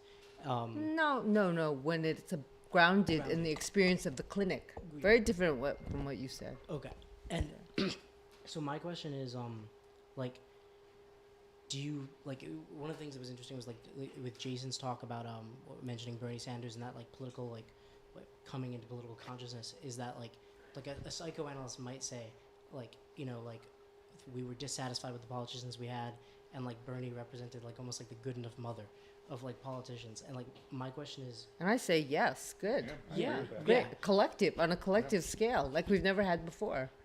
so like do you think that psychoanalysis has a role to play in like political theory or like in terms of like talking about society, or do you think that it's best when confined to the clinic? I don't have any prescriptive rules. I've just seen it misused. But I think that it's really critical because my real investment is in the Frankfurt School and their combination of psychoanalysis and Marxism. So when the Frankfurt School really talks about the culture industry promoting a regressive state, which I call secondary narcissism, that really is important to me. Like commodification and the thingification of relations, making all of our relations deadened through through instruments and objectification, I feel like can only be really deduced through psychodynamic analysis. But it's like I said, it's like the ring, though, in Lord of the Rings. You got to be pure of heart to carry it. No, I'm kidding. But it's really powerful, and it comes in as a kind of master explainer. And so that's what's so tempting for academics, because we're always looking for shortcuts, right? And it does seem to explain so much. And I feel like everyone has to make that journey, painful journey into their own unconscious, and it's not available right now. Like the shrinks in New York are charging $500 an hour. New York has better insurance, so they can be covered. A lot of that is covered. California is the land of managed care. So you can get like 10 sessions of CBT, and someone will tell you like not to think those negative thoughts. Helpful, sometimes very helpful when you're in a spiral. But the actual economics and support of like generally available psychoanalysis is really like is really dying on the vine just because of the economics. And I was going to go back to what David said about jouissance, like why don't we want to say why can't we say jouissance? Well, Lacan's writings and Freud's writings were really embedded in everyday vernacular French and German. Like Lacan did make up words like objet petita, and Freud, Freud used very expressive German words to define the unconscious, and he didn't make up words, and he didn't use like words from another language. It's doubtful whether or not he really spoke English or French. He read them, right? So that's what I'm trying to do. Like, how can we make more English more labile, more functional, more expansive? Because I've seen this happen in my lifetime. The ability of people to learn other languages in America has completely diminished because of stultification across the classes. And so one way that we can repair this, one of my colleagues told a working class Mexican-American student, like, you've just got to go to Paris and learn French. And I was like, what the fuck is he talking about? And she was like, yeah, Professor blah, blah, blah says I got to go to Paris and learn French. And I was like, but I support my mother, my financial aid supports my mother. And I was just like, he'd be tripping. But the thing is that, how can we, people say this, but how can we make English more expansive in such a situation? It's not about talking down to people. It's that everyone should have a part of intellectual life and have a share of it. And I do think we are being deprived of that relationship to other languages, but barring like liberating all of you from coerced labor, what can we do with the language that we have to make it more communicative? I mean, there's several examples of people that were able to use language to communicate very well. I mean, someone like Fred Hampton. Hold on right? one sec there, Jason. Sorry. We got a mic for you. Okay. Oh, whoops. Are we looking at that? No, I think we're looking there. Okay. Look at the people. Look at people. I think someone like Fred Hampton used language really well, right? As far as his organizing skills and being able to speak to, large groups of different kinds of people, right? You use language. I use language very well. Many people use language. I think you use language way better because you have a thank greater you. vocabulary than me. Let's stop. Okay. But yeah, good question. Really quick, Good question. Very good question. I was like, how am I going to do this? I want to sit on the panel, but I also want to run the mic to you all. And so I realized, I've seen a lot of things online where, a keynote presenter or whatever, and then everyone gets a line for the Q&A. Maybe we'll just do it where, like, you can walk up and we'll hand you the mic. I would love to hand someone the mic because I've always wanted to be Phil Donahue. Or Jason will run it to you. Yeah. I guess I was doing the Phil Donahue. You don't want to be Phil Donahue? You said I look like a preacher, but Phil Donahue. A little bit. You look like a lot of things. I will save some of that shit for after the show.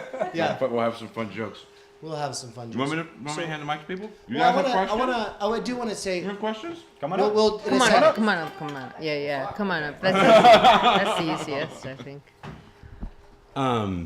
Thank y'all for coming out. This is kind of addressed to all y'all. I guess as a brief address to you guys, the thing about like working and like listening to podcasts in your headphones is very real. I had the misfortune, or perhaps great fortune, of working the same job as my dad throughout high school. We worked in boarding school. Do I stand up, sit down? What's the proper way to do this? I'm fine. Okay. I feel like you're about to yell at me, but it's all good. We worked the same job throughout high school and bordering school uniforms. He still did that for a period of time. We listened to a lot of podcasts together. And that was a very empowering exercise for him, especially when Michael Brooks is alive, rest in peace. He listened to a lot of podcasts out of Brooklyn that a lot of people know, and developed a political consciousness that had always been there. He had always read books. This is your dad. This is my dad. A new way of going about it, which is a good thing. But I think there was another thing, which is that it became kind of like TV, because a lot of this stuff is like TV. because you end up in a situation where you affiliate yourself with a couple of names, you have a couple of bad names, and you can just kind of switch between sides. You know, there are people who go to work and they listen to, I don't know, like Chopper or whatever. And then they get people who go to work and listen to like Curtis Yarvin. Rogan. And, you know, just like, it's very, like, it became very TV-ish, even though I thought that, like, substantial things, we were learning substantial stuff together, working there. Something real was happening. But it was just TV, too. In the way that Jon Stewart kind of was just TV for a lot of people in the 2000s. It was TV for my parents. And I love good TV as much as the next guy. I really appreciate what y'all have said. And it seems like y'all are trying to do something different. Get a little bit more engagement, kind of hand-to-hand, that sort of thing. How would this not be just TV? I'll take that, as that's literally what I do for a living. Oh no, don't drop those cookies. Thank y'all, by the way. Thank you. Hey, thank you guys. Also, actually, Jennifer, thank you for letting us do this. First Yes, of all, thank Can you, guys Jennifer. Thank clap you. it up for fucking Yes, thank you. Ponoma College. Thank you so much. That's a really good question. How do you keep it from being just TV? Because I think a lot of us, especially I'm talking to a much younger cohort, didn't see y'all are we don't read the chat. I tell people all the time, don't read the chat. It's toxic. You guys didn't get to grow up, probably not as much with daytime talk shows. And a lot of what I see in this podcast sphere is very similar to daytime talk shows. And now it's even deduced down to like TMZ gossip stuff. Which is kind of interesting when you talk about how do you get it over just TV. I think TV was an important medium at one point in time, right? It's where all of us met. When these talk shows hit soap operas, they're replacing soap operas, and there's an economic reason why these things were replacing soap operas, right? They were a little cheaper to do. And with that replacement of soap operas now, people like me that got to stay home from school, I could tell you what time it was by what was on television. I definitely can't do that in 2023. But I could do that in 1983 to probably 96. And those shows, especially by the time it got to the Jon Stewart era of his time at Comedy Central and Stephen Colbert, by the time you get to those shows, they become news for a lot of people.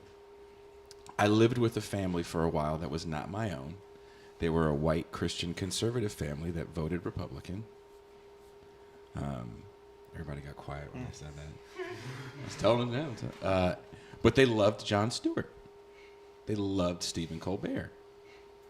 We all had to sit down around the TV for those two shows. They found them entertaining, which was weird because once they went off, and I shit you not, they watched Fox News. So there's a passive way that we all kind of take this stuff in. And I think my big problem is people have an idealized version of what they think Republicans look like. And just by telling you that, I'm sure you guys are like, well, what the fuck kind of white people are these? I'm like, kind of, to me, average white people. Like, come across a lot of people like that. Like that. Who's the white guy that had this song everybody got mad about? Redneck Northman motherfucker. Richmond of Yeah. Virginia. Everybody got all fucking mad at this guy. And I'm like, have you ever spent time in the Midwest or the South? This is common.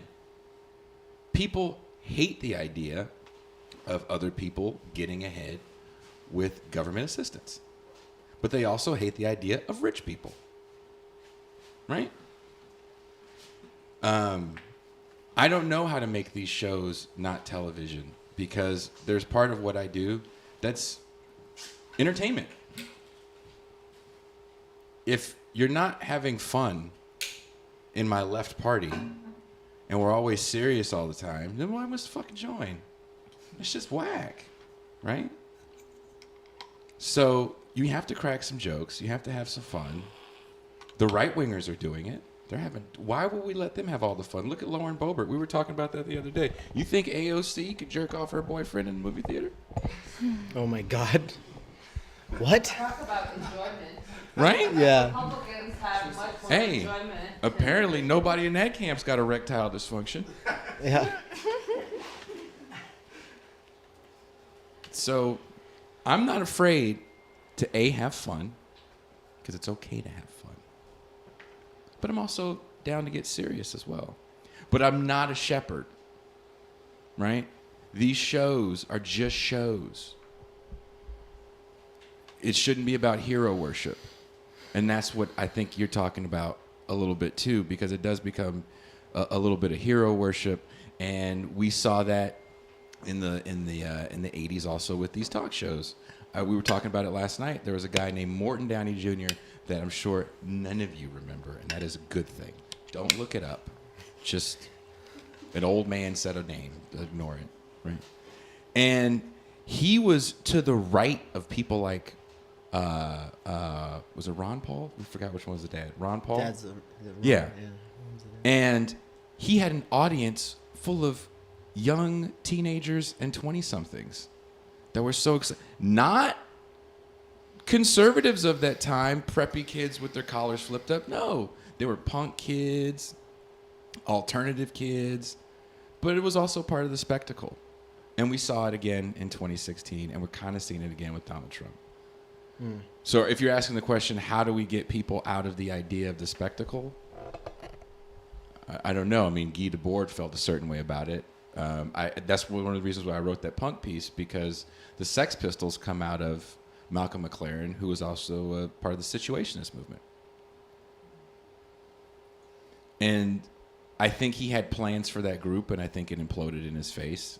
But he also had a bunch of other acts throughout the 80s that definitely weren't all that political, you know. So the question is, you know, I guess also too, when you have this mission and you're that serious about it and you want to change the world, you want to do all this wonderful shit, and then the check comes, how serious do you get as well? I don't know. I can't answer that question because the check has not come for me. I might not be at Pomona College if the check comes for me. So, Anne wants me to talk, I guess. Well, I think I wanted you to like also address the question, because you are doing something different than just a podcast. Theory Underground is a radical critical media theory experiment in experimenting with the forms, with the podcast form, with the YouTube, with online classes. And I'm sure you've put a lot of thought into, well, I know you have put a lot of thought into like, how is this different than what's existing? And so I wanted to give you a chance to like tell us about Theory Underground and why it's not just TV. Don't you all love to see nepotism at work? But for real, I believe that every academic who goes their own way the tendency is to get gobbled up by chasing the algorithm and playing the media game. You know, I think Thaddeus Russell is an example. He starts a podcast called Renegade University, but it's just interviews. It's just interviews. I'm hearing people whispering saying they hate that guy. Look, he's just a guy and he's just got a podcast. We get so libidinally invested in this, and it's like, I think that I know why you probably hate him, and it's like, fair enough. I don't know the guy, and but I can tell you one thing, that a podcast that's doing interviews is not the idea of the university. And so a renegade university, what does that mean? So like the first course at Theory Underground was the idea of the university. We're using Carl Jaspers, and he's writing the idea of the university after the Nazi regime was defeated, right? And so it's about the reconstruction of the university system in Germany. And he had been expelled. He wasn't allowed to teach because of his political positions and affiliations. And potentially, I think maybe his wife was Jewish. I forget. It doesn't matter. The point is the idea of the university is something he thought we need to develop. We can't just critique the neoliberalization of the university. That's been going on longer than that word existed. And it goes back further than Reagan and Thatcher. Right? The downfall of the university goes back much further. It really, I mean, in a sort of sense, starts in the early 20th century. So do we just critique its failures? Or do we hold the actually existing university, up to the ideal itself? Well, we can do both. We don't have to make a decision here. But we definitely need to think about what is that ideal. And Jasper says that ideal is a community of truth seekers coming together to work out their contradictions. The contradictions of their standpoint from maybe different fields, right? Different fields of the life of the mind, different fields of research and teaching. And to bring those together with recourse to, or like an eye towards, the universal. We want to understand everything. We can't. Natural limitations, the fact that I have my embodied facticity, the experience, right?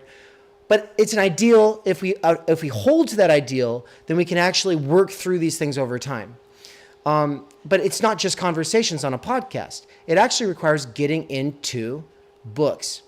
And so back to your question then, and I think that you really set me up to say something that I love to say, and that's why Anne wanted to give me the mic here, is that, yes, underground theory is to the workers with earbuds. But eventually you burn out on just podcasts. You're listening to smart people talk. You're listening to educated people talk, and you're going, wow, this is so cool. But eventually you realize it's got diminishing returns. Like after a certain threshold, you're ready to level up. What's on the other side of that threshold? It's reading books, right? And so this is something that we obviously can't do. We don't have the time, energy to do it. And even if we have the time, energy to do it, we lack the other people to do it with, right? This is why time, energy is a collective resource. It's not an individual resource. Because if I have it, but you all don't, then we can't collaborate together. And even if I went off into the mountains for 10 years and then wrote the next great piece of work or whatever that everyone's going to read, well, no one else has time, energy. They're not going to be able to read it, so I'm never going to get that potential recognition anyway. So therefore, that horizon of possibility is foreclosed, and I go eat ice cream and jack off, right? That's our go-to at this point. That's our go-to. What's that? Lauren Boebert? Lauren Boebert? Lauren Boebert. Smooth hands. Yeah, so what am I trying to say? I'm trying to say that I think that this is a critical media theory experiment.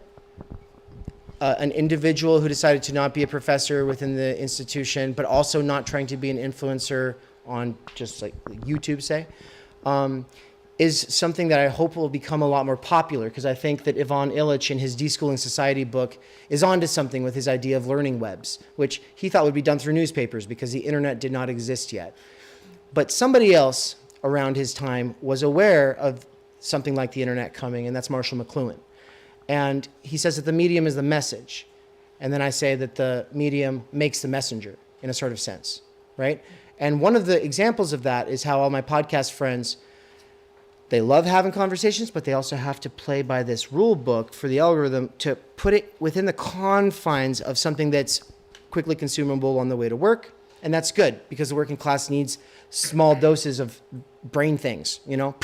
Like that's a relief from drudgery, right? And so it is doing important work. But what's on the other side of that? And so we're trying to do an experiment into what's on the other side of that. And I want Nance to actually speak to the kinds of things that we get up to, because it's crazy. The stuff that we've been doing this year. I want you to just kind of touch on it, because he went from listening to a lot of podcasts for a long time to just being a pure consumer to taking every course at Theory Underground. And it's not just the courses, is it? Yeah, no. At Theory Underground, it really is, like from my perspective, being one who listens on earbuds. It is radical. We, first of all, like throughout the week, we have sessions where we're on a Zoom call, and it goes from like 8 to 12 hours. And we're both kind of freed up from necessity right now, so we're able to do it. Not everyone's able to do it. But we break it up into segments where we'll spend an hour learning French. So we read Lacan in French. We spend an hour learning German, so we read Heidegger in German. And for that hour, we're lost in the language. We're not experts at all. But it's a Don't try to speak to us in those languages. I mean, I swear to God.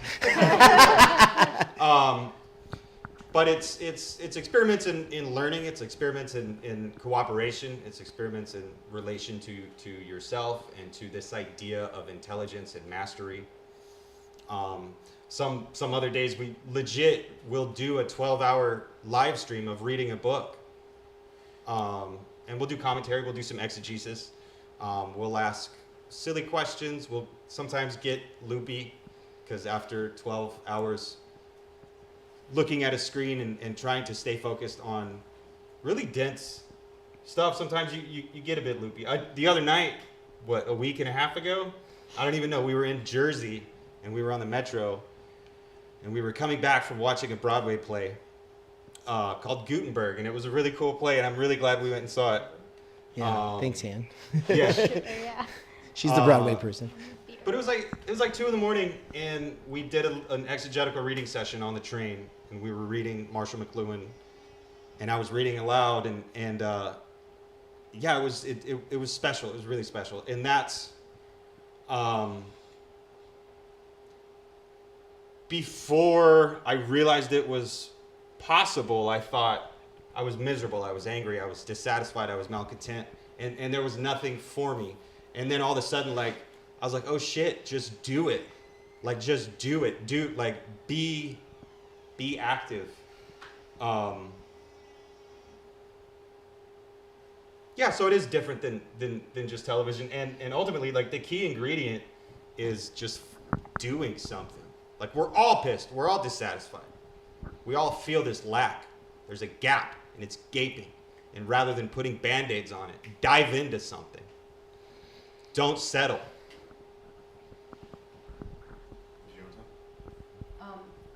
I feel like TV was never a catharsis for me, and the news is so painful. And a lot of times, especially 2016, 2020, I listened to Chapo just because it was catharsis.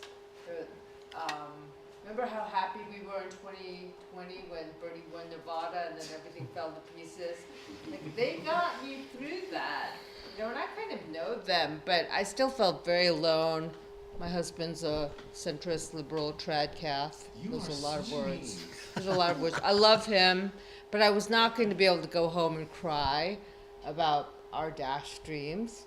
I listened to Chapo, and it was emotional. And I think the very best podcasts are able to do that. But I think it's okay.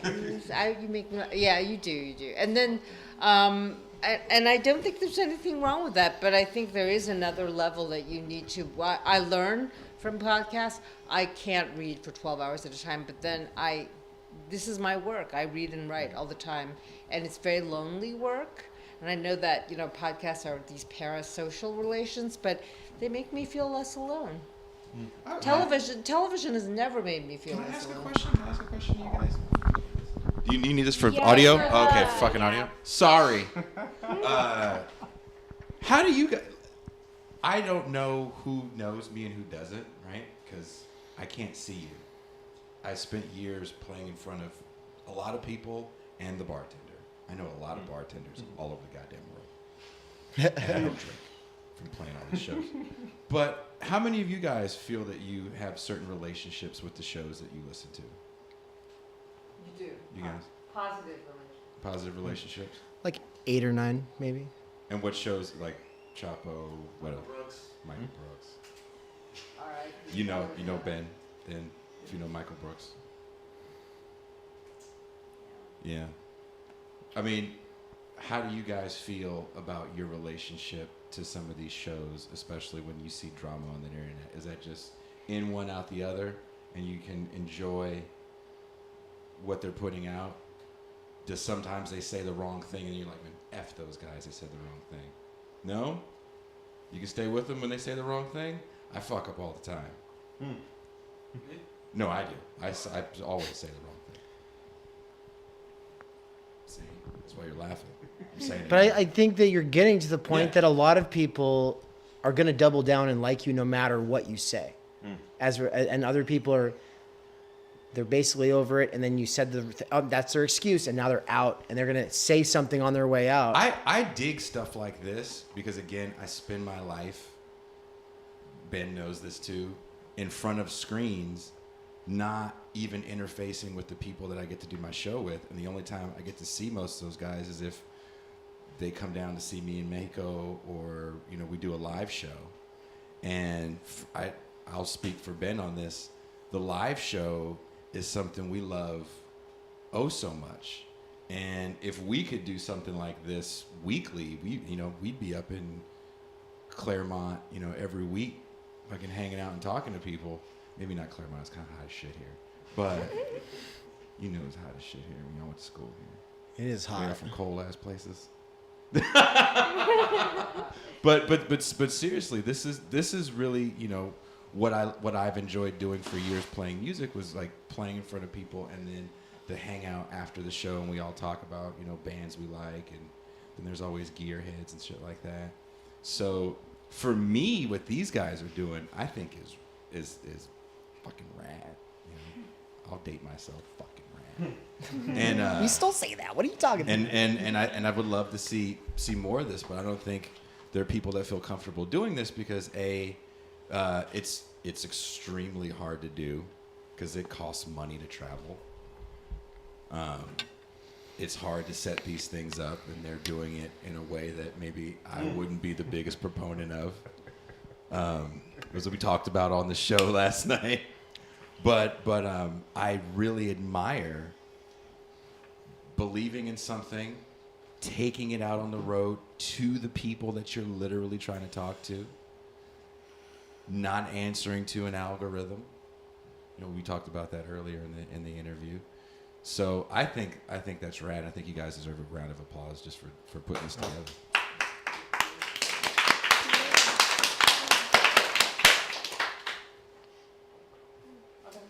Any more questions? Yeah, we've got about 10 more minutes here, people. I do know there were Ben some Burgess. Ben's got a question. chat as well. Oh, I got a question he right needs the mic. Oh, I'm so sorry. behind. I don't get that Donahue. Wait. I've been wanting to do this. He wants to Donahue it. He wants to Donahue it. And I'm bald too, so this is perfect. Oh, it's so funny. Ben Burgess, what is your question?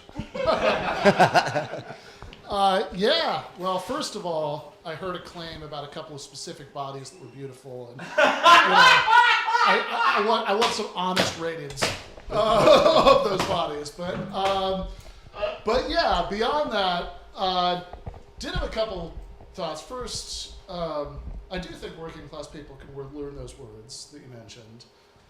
But I don't know. I maybe didn't it's just say they could. I didn't say they couldn't. Sure. And you know what? It's not working class people. No, let me finish because I feel like I didn't it's say a- you said they couldn't, Catherine. No, let me finish this. I don't want it to become a specialized language. Yeah. So That's all. what I was going to say, the rest of that sentence, was going to be, it's not that I don't think working class people can learn those. Maybe it's just the analytic philosophy guy in me. But I think academics would make more sense if they learned not to use those words, right? If they had to spell it out in other language. And then the other thing I wanted to sort of get people's thoughts on was about, you know, when I hear like a lot of analysis that uses this category, the professional managerial class, you know, a lot of the things that people use it to say, I nod along to, right? All that stuff, I nod along to, right? You know, it's like, yeah, that's right. You know, I think Virtue Hoarders is a brilliant book. It's a brilliant piece of cultural analysis. I think that all of the, that little mini talk earlier, you know, the PMC ruined my life. You know, as a recovering academic, there's lots of stuff that I recognized and identified with in that, right? Like that all makes sense to me.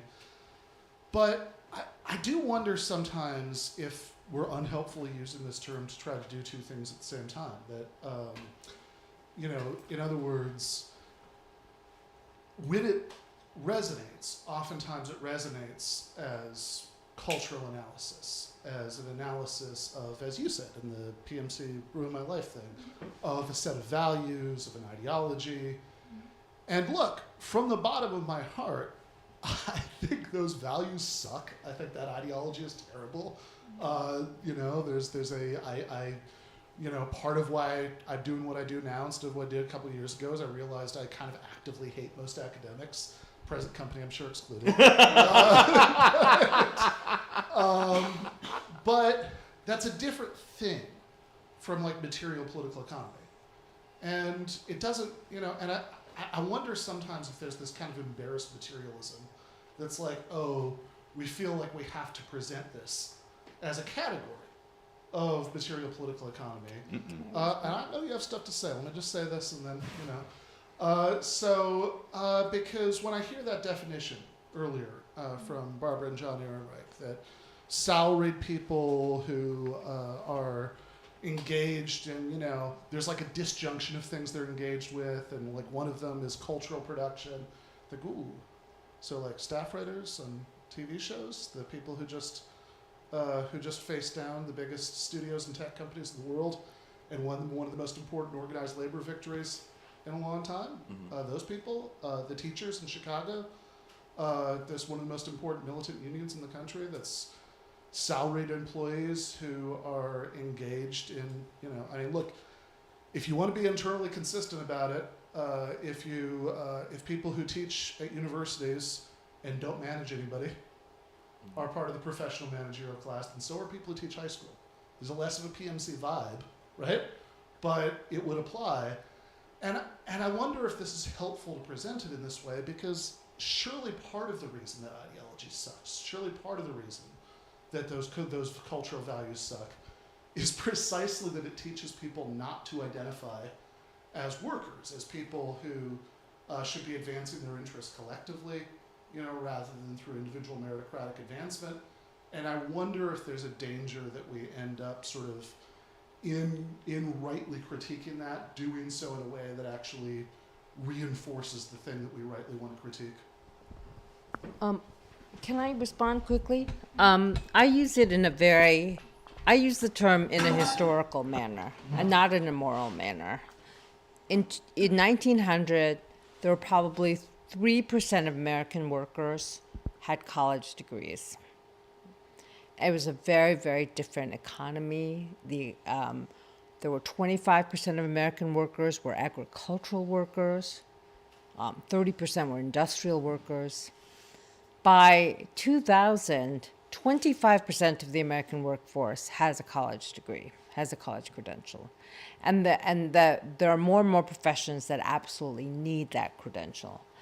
And one of the things about PMC unions, which are great because they are agitating, is that they also have a core of needing to separate themselves from blue-collar unions. And they have accepted a lot of these values that you talked about, which is that some of us are better than others. Like if I'm a university lecturer and I'm in the UAW, I can feel a little bit better than the high school teacher. There's a very, very hierarchical way in which PMC unions are also denying material interests, which I think is really interesting. Like the Google people want more diversity training. They don't want better salaries. They'll make tons of money already, right? So there's an emergence of a white-collar unionization, which is part of general like labor unrest right now. And the white-collar work world is not a happy place either. And there should be more worker discontent. So when a class comes into its own consciousness and struggles for its rights as workers, it can be a professional managerial class. It can be it could be a professional class. Like once you're a manager, you're outside of that class. So the term itself is maybe not a great term and professional and managerial should be separated. But I think precisely the Ehrenreichs got something very right, because what we have is the managerialization of the professions, where we all become, the more specialized we are, the more we understand ourselves as having to manage our professional profiles, manage our inner lives.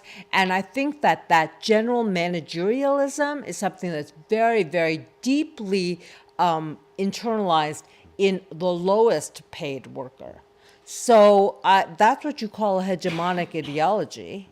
And so I want to insist upon a historical, materialist understanding of the class dynamic.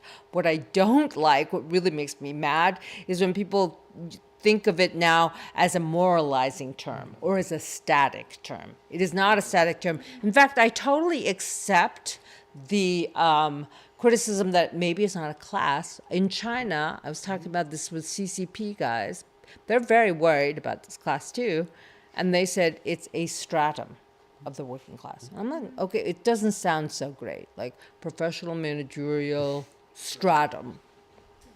That this looks is what bad. I So I'm just, The I'm also like, what? PMS, the PMS. Yeah, everybody's, double yeah. burden. No one, the double burden of the PMS. That's your next book.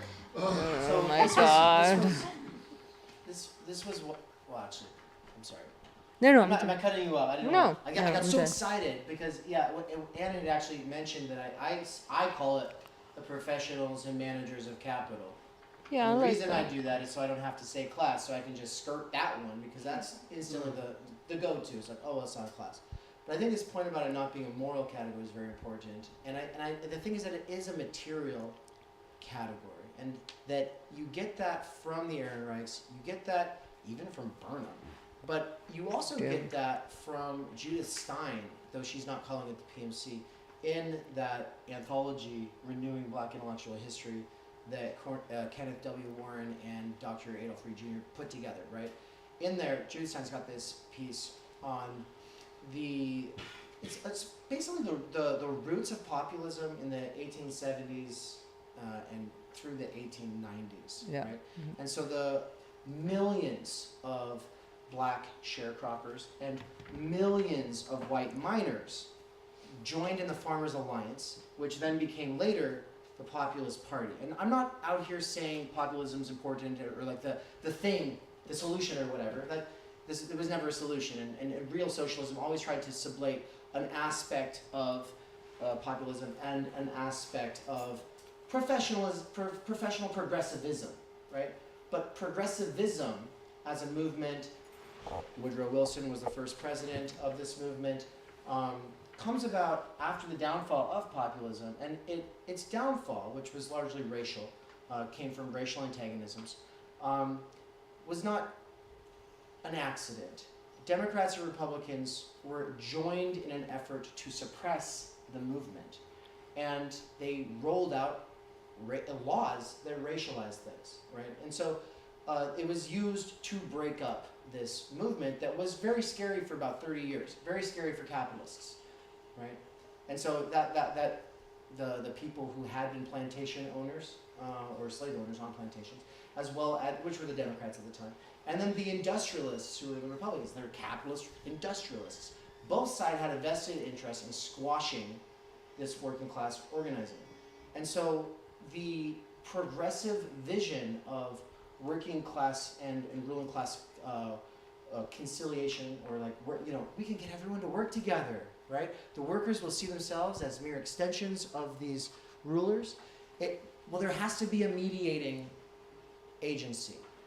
And if you read Frederick Winslow Taylor's Principles of Scientific Management, or if you read W.E.B. Du Bois' The Talented Tenth, or if you read Edward Bernays in his book Propaganda, or Lippmann before him with Public Opinion, all of them are doing one thing that is the same across all of these progressives, and that is saying, we can create this intra-class conciliation by creating inter-class within the working class division, and that division was the public schooling as rolled out in this progressive vision by Woodrow Wilson and funded by the Carnegies and Rockefellers was expressly to make it so that there are people who are workers and people who are managers or professionals, and the role of the professionals is to essentially monopolize skills, right?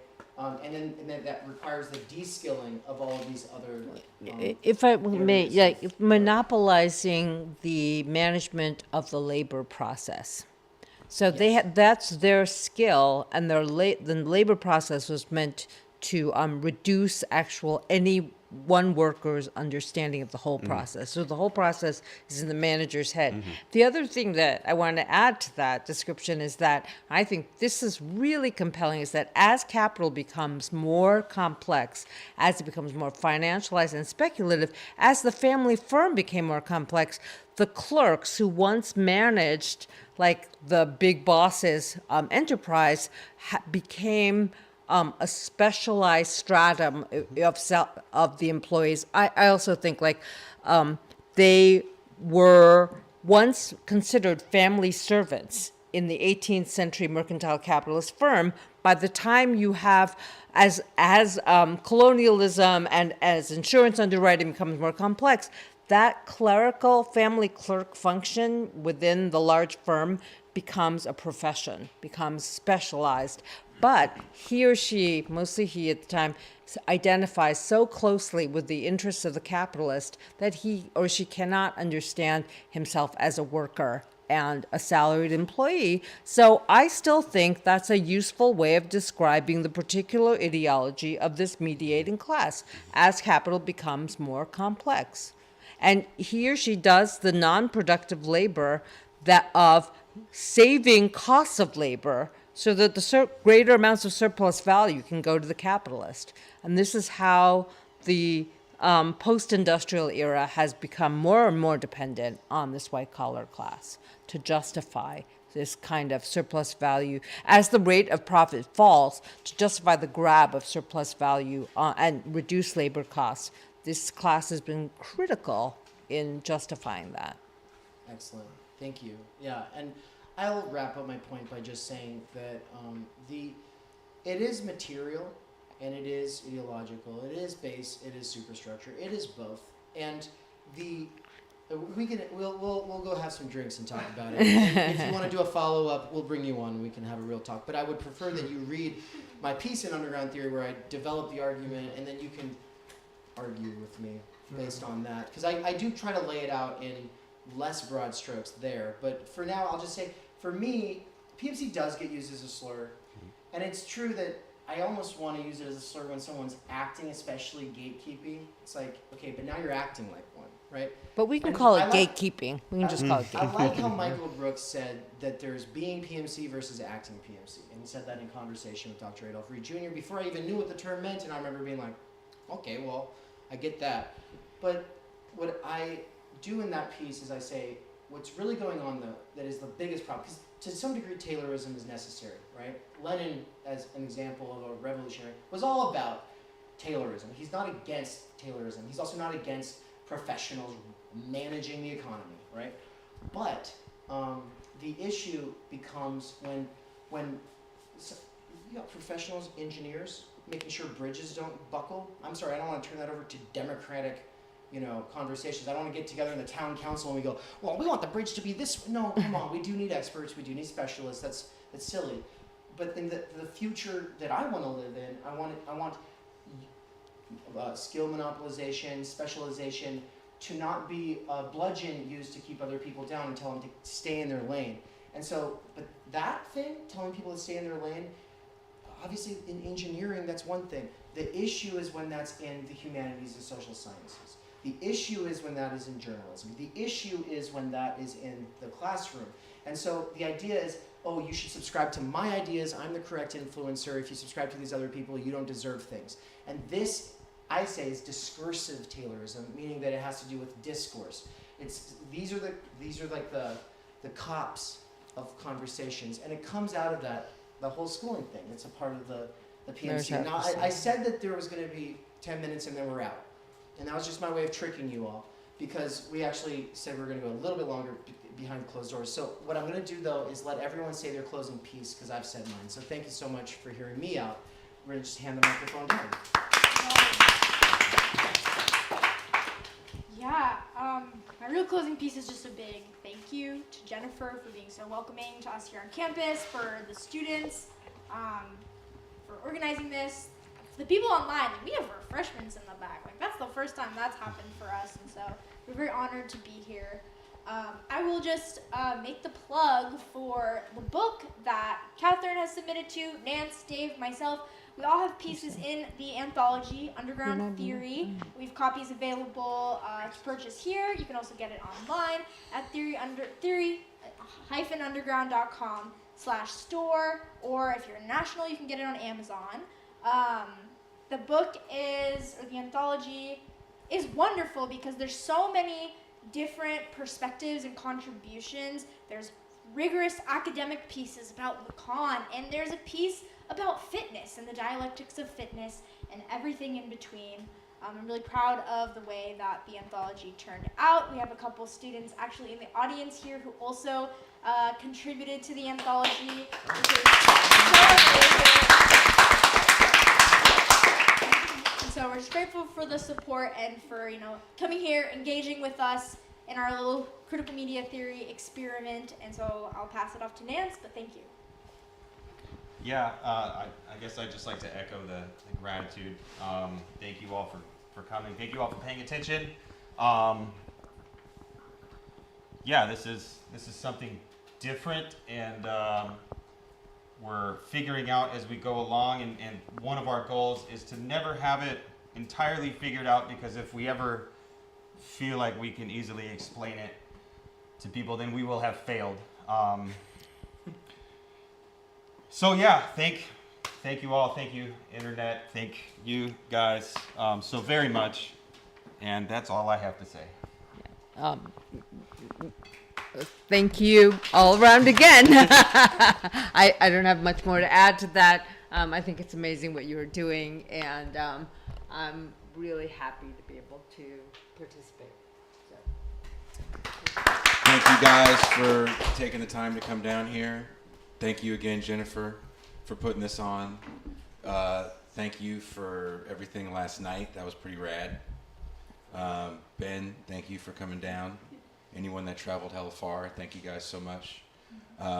We're going to leave now. We're going to try to find a bar in your fair city. You're not driving, so I'm buying. And we're going to have Ben Burgess and Catherine Liu have a tug of war to see who's right. So have a good night.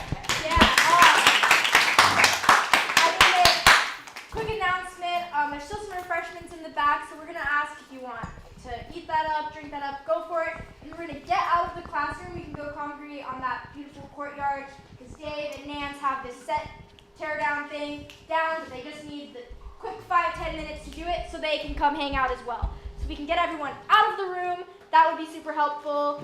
We have books for sale. We can all figure out where we're going. Everyone is invited. All of you audience members are invited to come hang out afterwards for food or drinks, or just for the next 10 minutes.